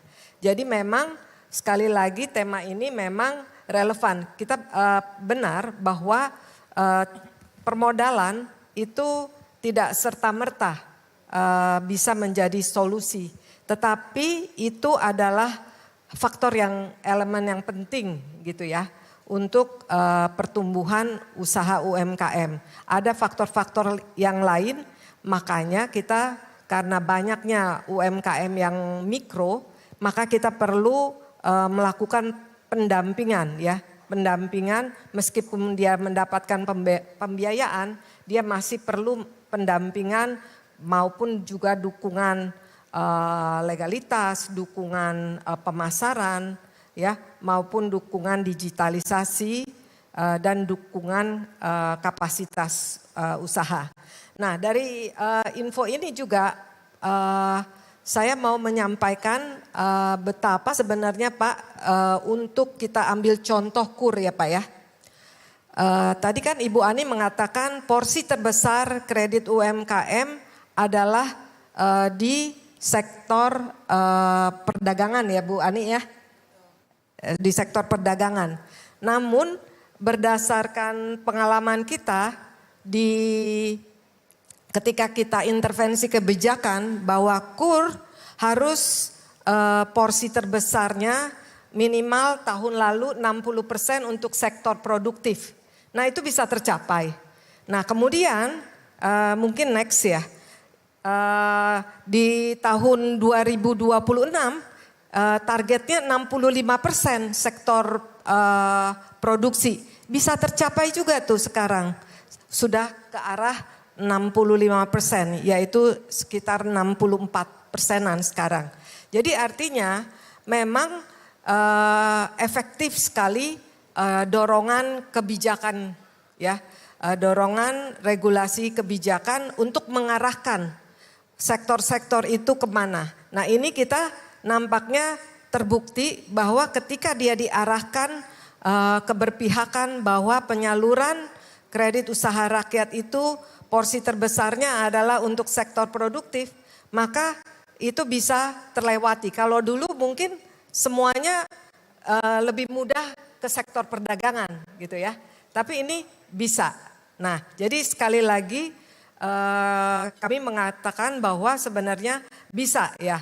Dan juga terkait ini juga kami mau menyampaikan bahwa dari studi di ASEAN juga kesenjangan pembiayaan itu kepada UMKM itu memang terjadi juga, bukan hanya seperti yang disampaikan oleh Pak Solihin, terjadi juga di negara-negara ASEAN gitu ya. Sehingga memang dengan adanya fakta itu memang perlu didalami dan dilakukan intervensi kebijakan untuk mengatasinya. Nah beberapa masukan untuk supaya kredit kepada UMKM itu meningkat, diantaranya adalah bahwa masih diperlukannya literasi keuangan. Jadi sebenarnya ada banyak skema-skema pembiayaan sebenarnya bisa fit kepada UMKM. Cuma mungkin banyak UMKM mungkin belum terlalu mengerti gitu ya alternatif pembiayaan yang ada, sehingga nampaknya masih fokus kepada pembiayaan yang konvensional gitu ya. Pernah saya ke satu acara untuk pembiayaan itu dia mendapatkan pembiayaan dari inkubator, di mana inkubatornya itu di baliknya ada investor, sehingga inkubator ini mematchingkan dengan UMKM itu untuk menjalin kerjasama, lalu kemudian bagi hasil. Nanti setelah bagi hasilnya itu porsi investornya itu besar di muka, lalu kalau sudah kembali berbalik bagi hasilnya lebih banyak porsi UMKM-nya. Nah jadi artinya mungkin kita perlu dorong ada banyak skema-skema pembiayaan sehingga untuk mencapai tadi itu pertumbuhan 8%, saya rasa juga perlu skema-skema pembiayaan yang beragam sehingga bisa melihat potensi-potensi yang dukungan pembiayaan yang fit untuk karakter-karakter usaha UMKM. Baik, perlu inovasi untuk skema pembiayaan dan melibatkan multi stakeholders berarti ya. Saya ke Pak Joshua. Pak, kita sudah dengarkan beberapa upaya dan kebijakan yang akan dipush di paruh kedua tahun ini. Seperti apa Bapak melihat potensi untuk kita bersama-sama bisa mencapai target pertumbuhan kredit UMKM? Kalau tadi ada dorongan dan juga ada kebijakan baru yang akan dilakukan di paruh kedua tahun ini, dan juga terkait dengan kesenjangan pembiayaan tadi, kalau kita lihat bukan hanya dari penyalurannya saja tapi juga dari sisi kualitas asetnya Pak, antara kita mau mendorong lebih banyak penyaluran tapi juga kita perlu menjaga kualitas aset nih, titik tengahnya di mana Pak Jos? Oke, baik, mungkin bisa tolong ke slide 31. Kalau kita bicara apa sih yang tadi sudah disampaikan juga oleh Bu Loto, Pak Solekin dan juga Bu Ani, bagaimana dari sisi intervensi kebijakannya ya, bagaimana upaya-upaya untuk bisa meningkatkan scale dari kapasitas dari usaha UMKM, dan mungkin ini saya menyampaikan juga beberapa poin terkait dengan upaya-upaya untuk bisa meningkatkan kualitas dari perekonomian yang juga sudah disampaikan oleh pemerintah ya. Di sini memang pemerintah khususnya di semester kedua ya, ini sudah memberikan beberapa stimulus ya, dan ini harapannya bisa meningkatkan juga dari sisi daya beli masyarakat ya, peningkatan daya beli masyarakat, karena memang kebijakan pemerintah juga perlu diarahkan ke sisi demand side-nya ya. Jadi tentunya ini harapannya bahwa pemerintah perlu mempercepat pemulihan pendapatan real masyarakat, karena kalau kita lihat data pendapatan real masyarakat itu dari semenjak pandemi sampai dengan 2025 itu bahkan lebih rendah dibandingkan pertumbuhan ekonominya. Ya. Sementara itu yang tadi sudah saya sampaikan bahwa rumah tangga berpendapatan menengah itu juga turun jumlahnya, sehingga memang di semester kedua tahun ini pemerintah mengeluarkan paket stimulus ya semester kedua ya sekitar 26 triliun, dan ini diarahkan untuk bantuan pangan, dukungan pasar tenaga kerja, insentif transportasi. Dan hampir 70% paket tersebut ini berfokus pada pangan dan juga biaya hidup. Ya.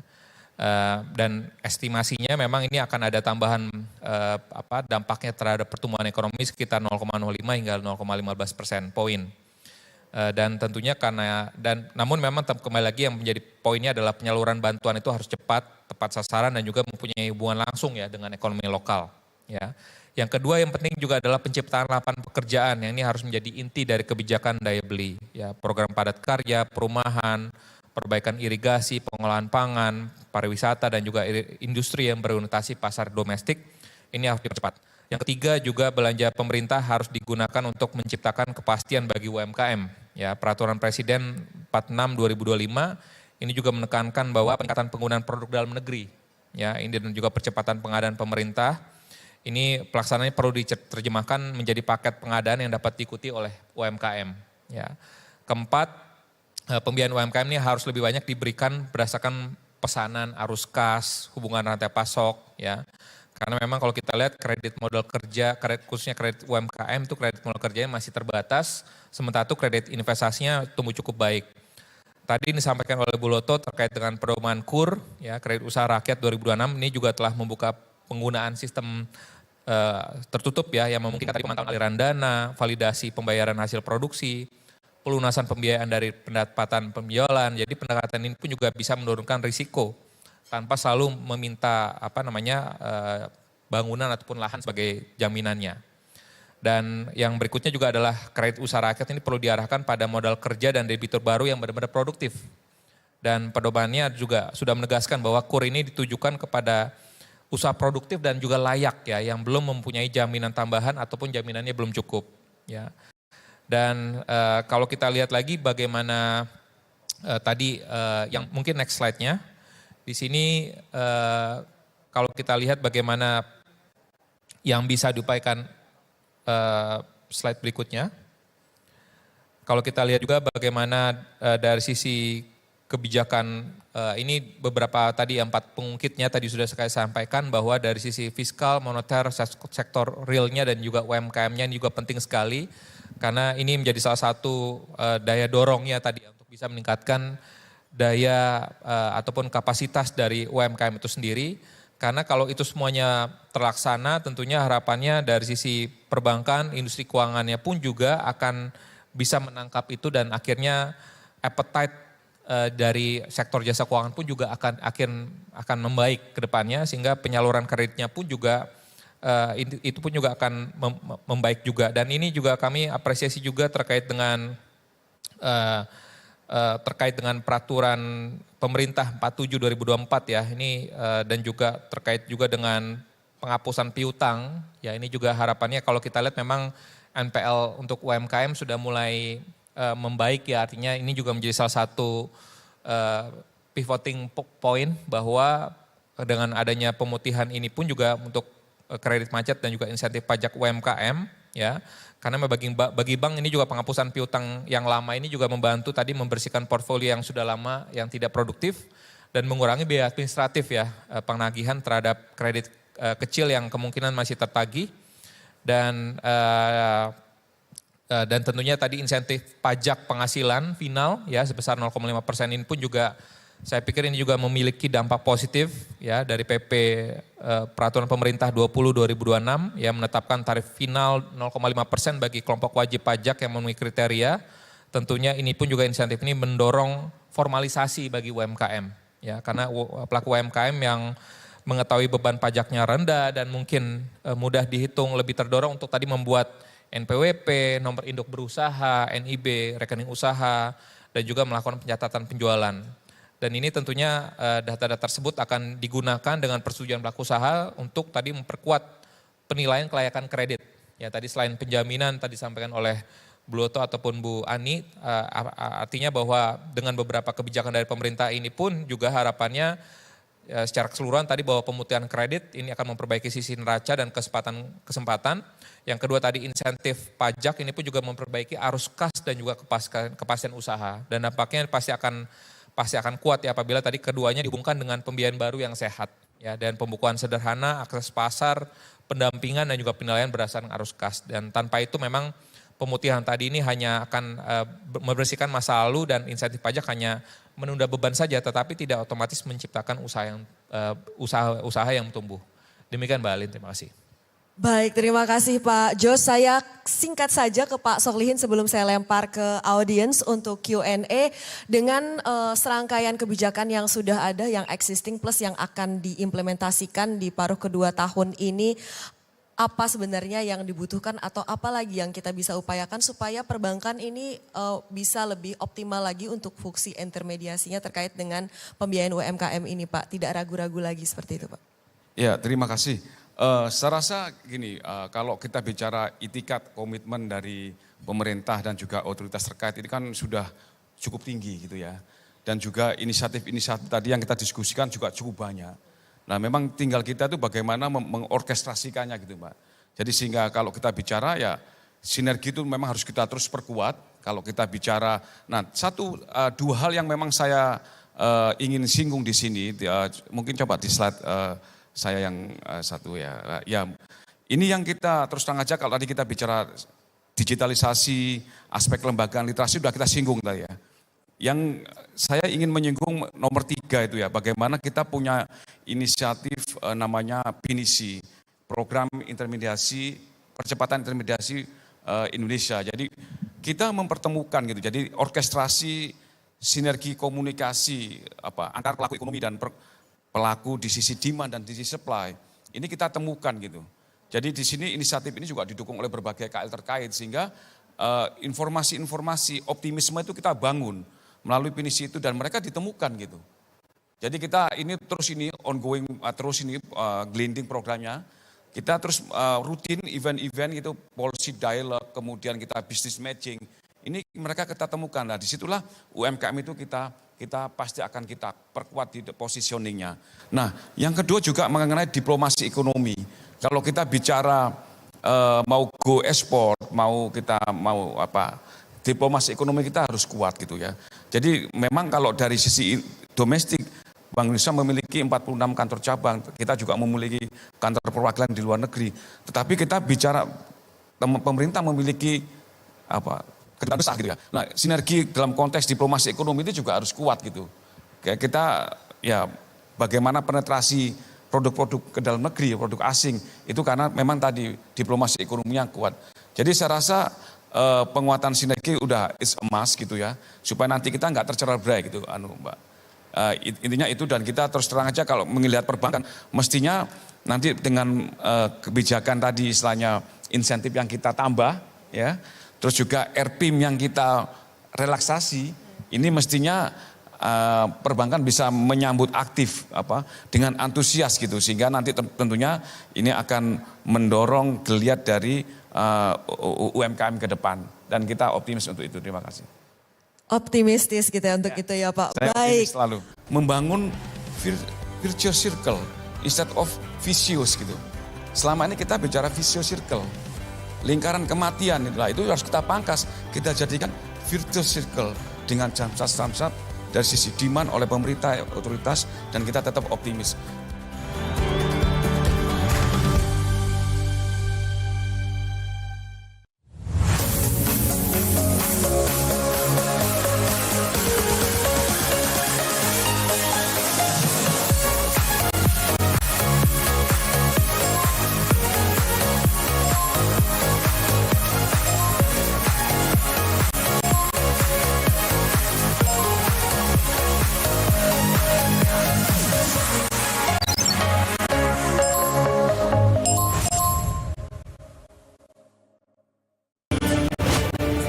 Sebagai perayaan atas capaian luar biasa dan kontribusi terbaik bagi masyarakat Indonesia. Penuh kejutan, penuh inspirasi, dan menjadi momen spesial yang sayang untuk dilewatkan. Garuda TV semakin terbang tinggi mengudara, memberikan informasi dan berkontribusi untuk negeri ini. Pastinya akan seru, pecah, dan bombastis.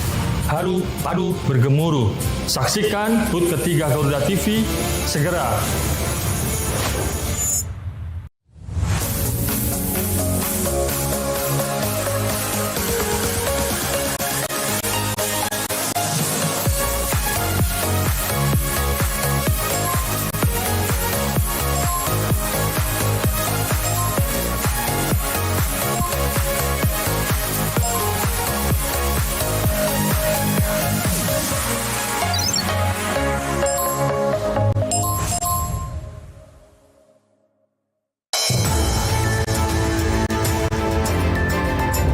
Berbagai peristiwa penting terjadi sepanjang hari. Jakarta Fair Kemayoran kembali digelar di Gxpo Kemayoran Jakarta. Berita faktual dan mendalam yang menjadi sorotan kami rangkum untuk menutup aktivitas Anda. Melaksanakan pemusnahan barang bukti narkotika yang merupakan hasil pengungkapan. Saksikan laporan 8 malam setiap hari pukul 10 malam hanya di Garuda TV.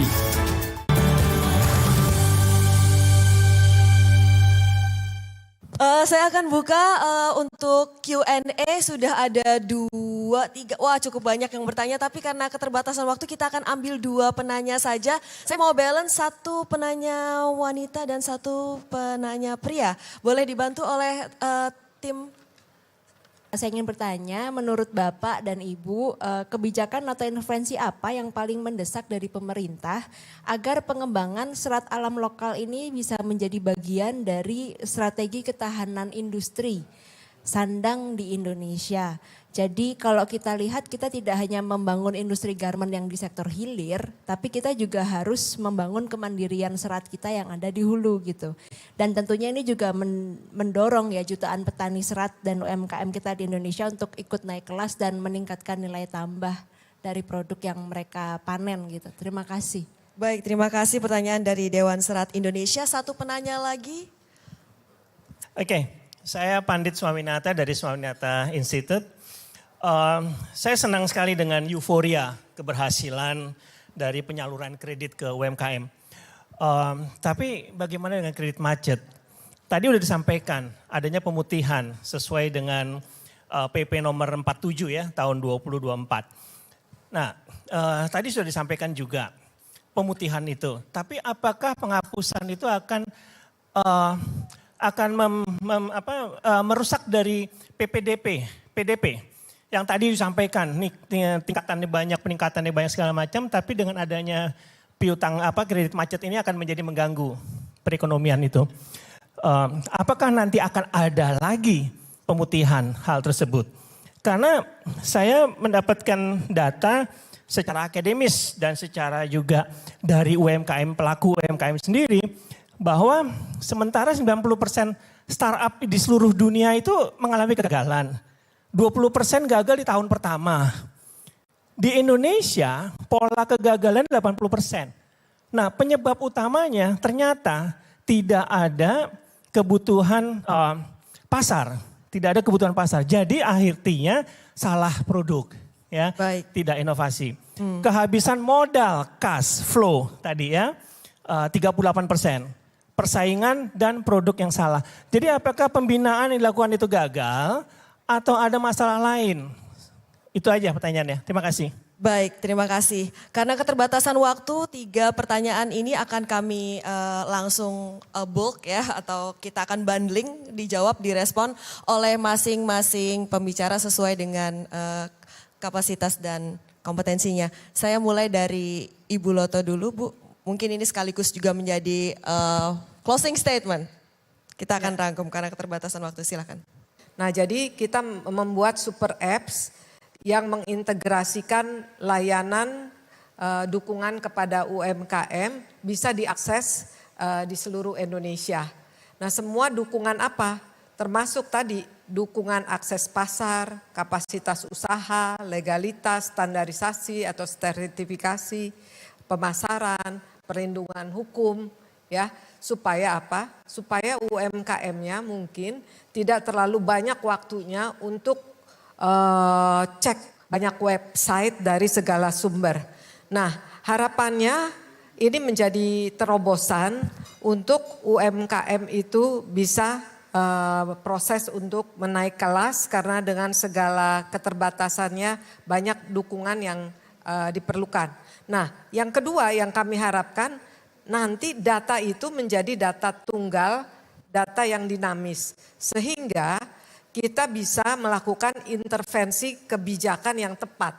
Karena kualitas data UMKM kita itu benar-benar kualitas data yang baik.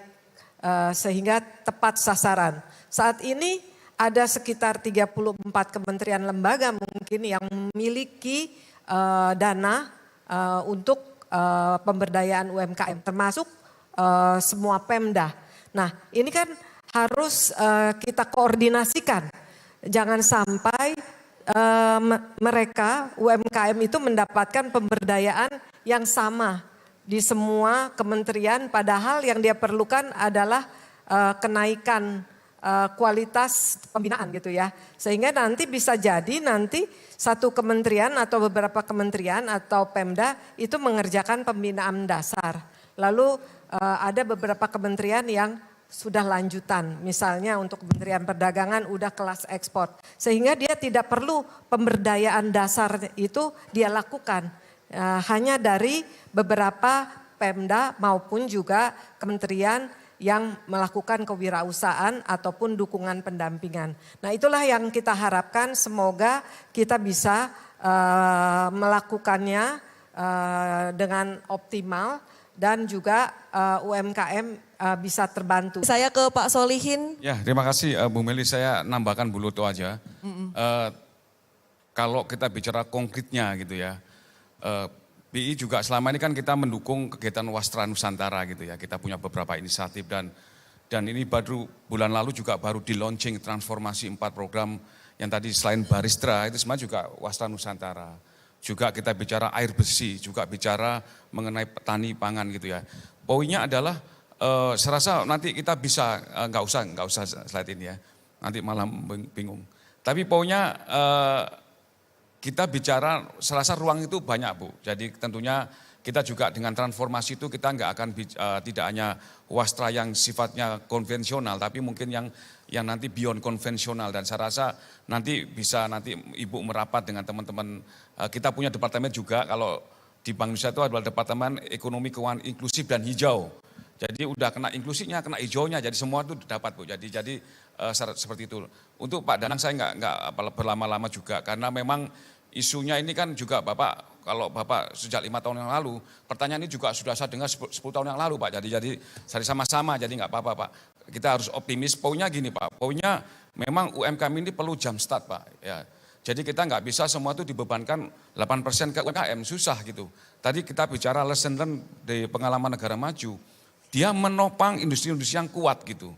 Jadi sehingga memang di sini kita bicara dua arah gitu.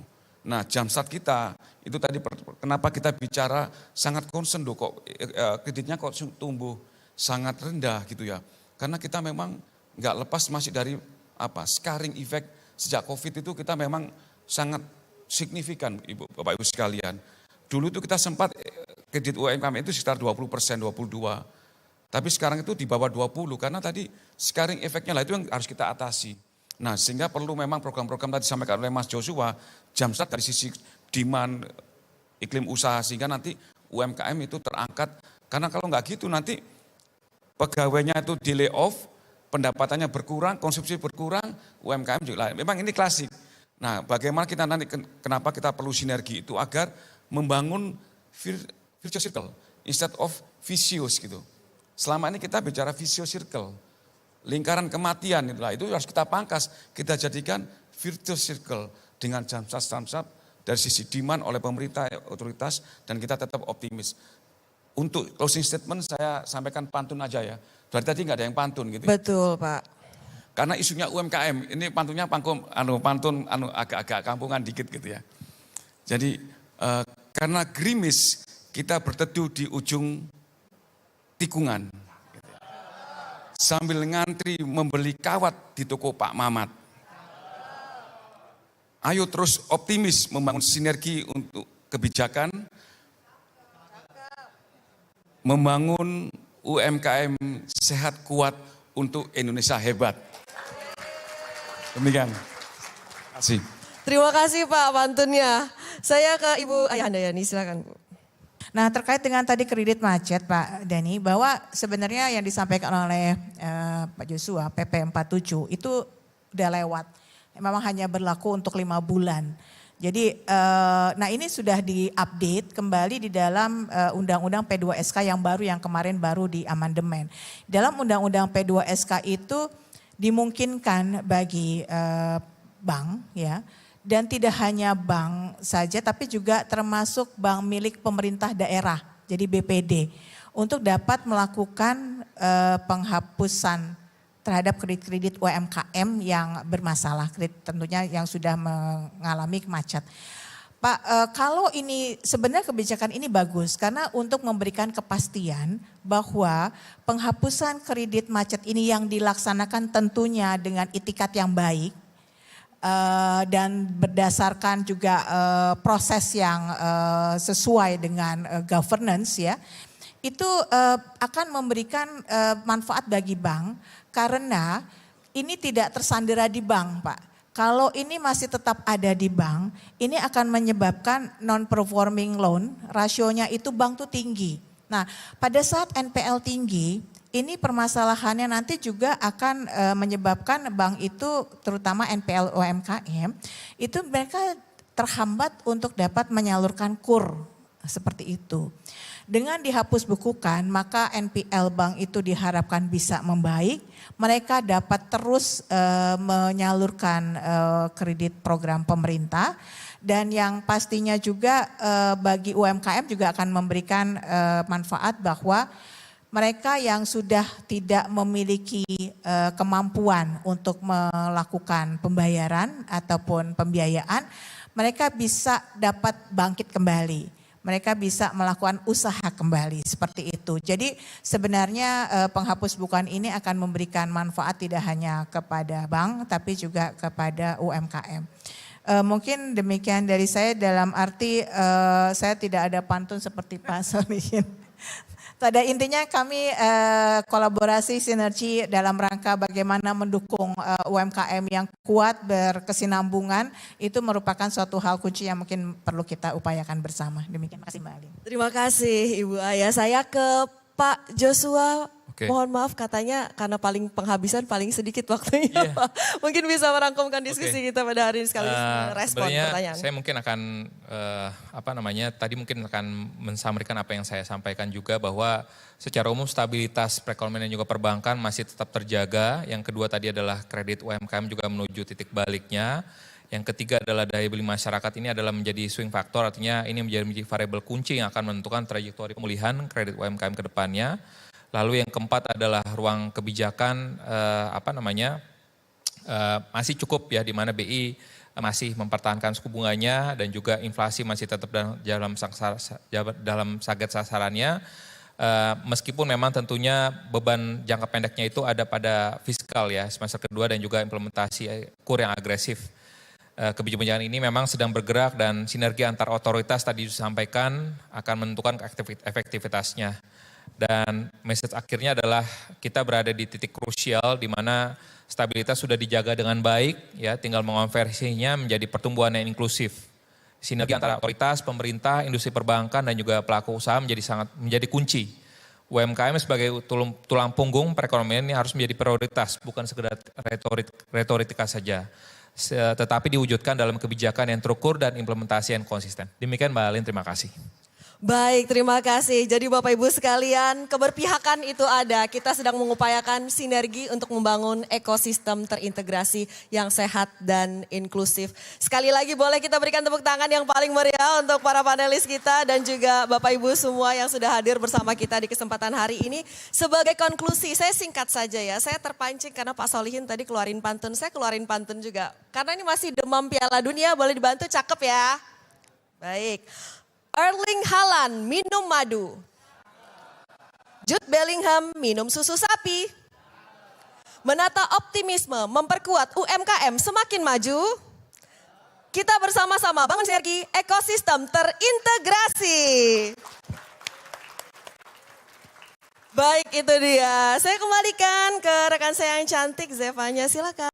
Terima kasih rekan Alin untuk memandu diskusi kita pada hari ini. Mohon maaf saya tidak punya pantun, Alin dan Pak Solikin, karena durasi kita juga sudah habis. Sebelumnya kami mohon agar para panelis tetap ada di atas panggung. Dengan hormat kami mengundang kembali Direktur Utama Garuda TV Bapak Fahmi M. Anwari untuk naik ke atas panggung menyerahkan cenderamata dari Garuda TV.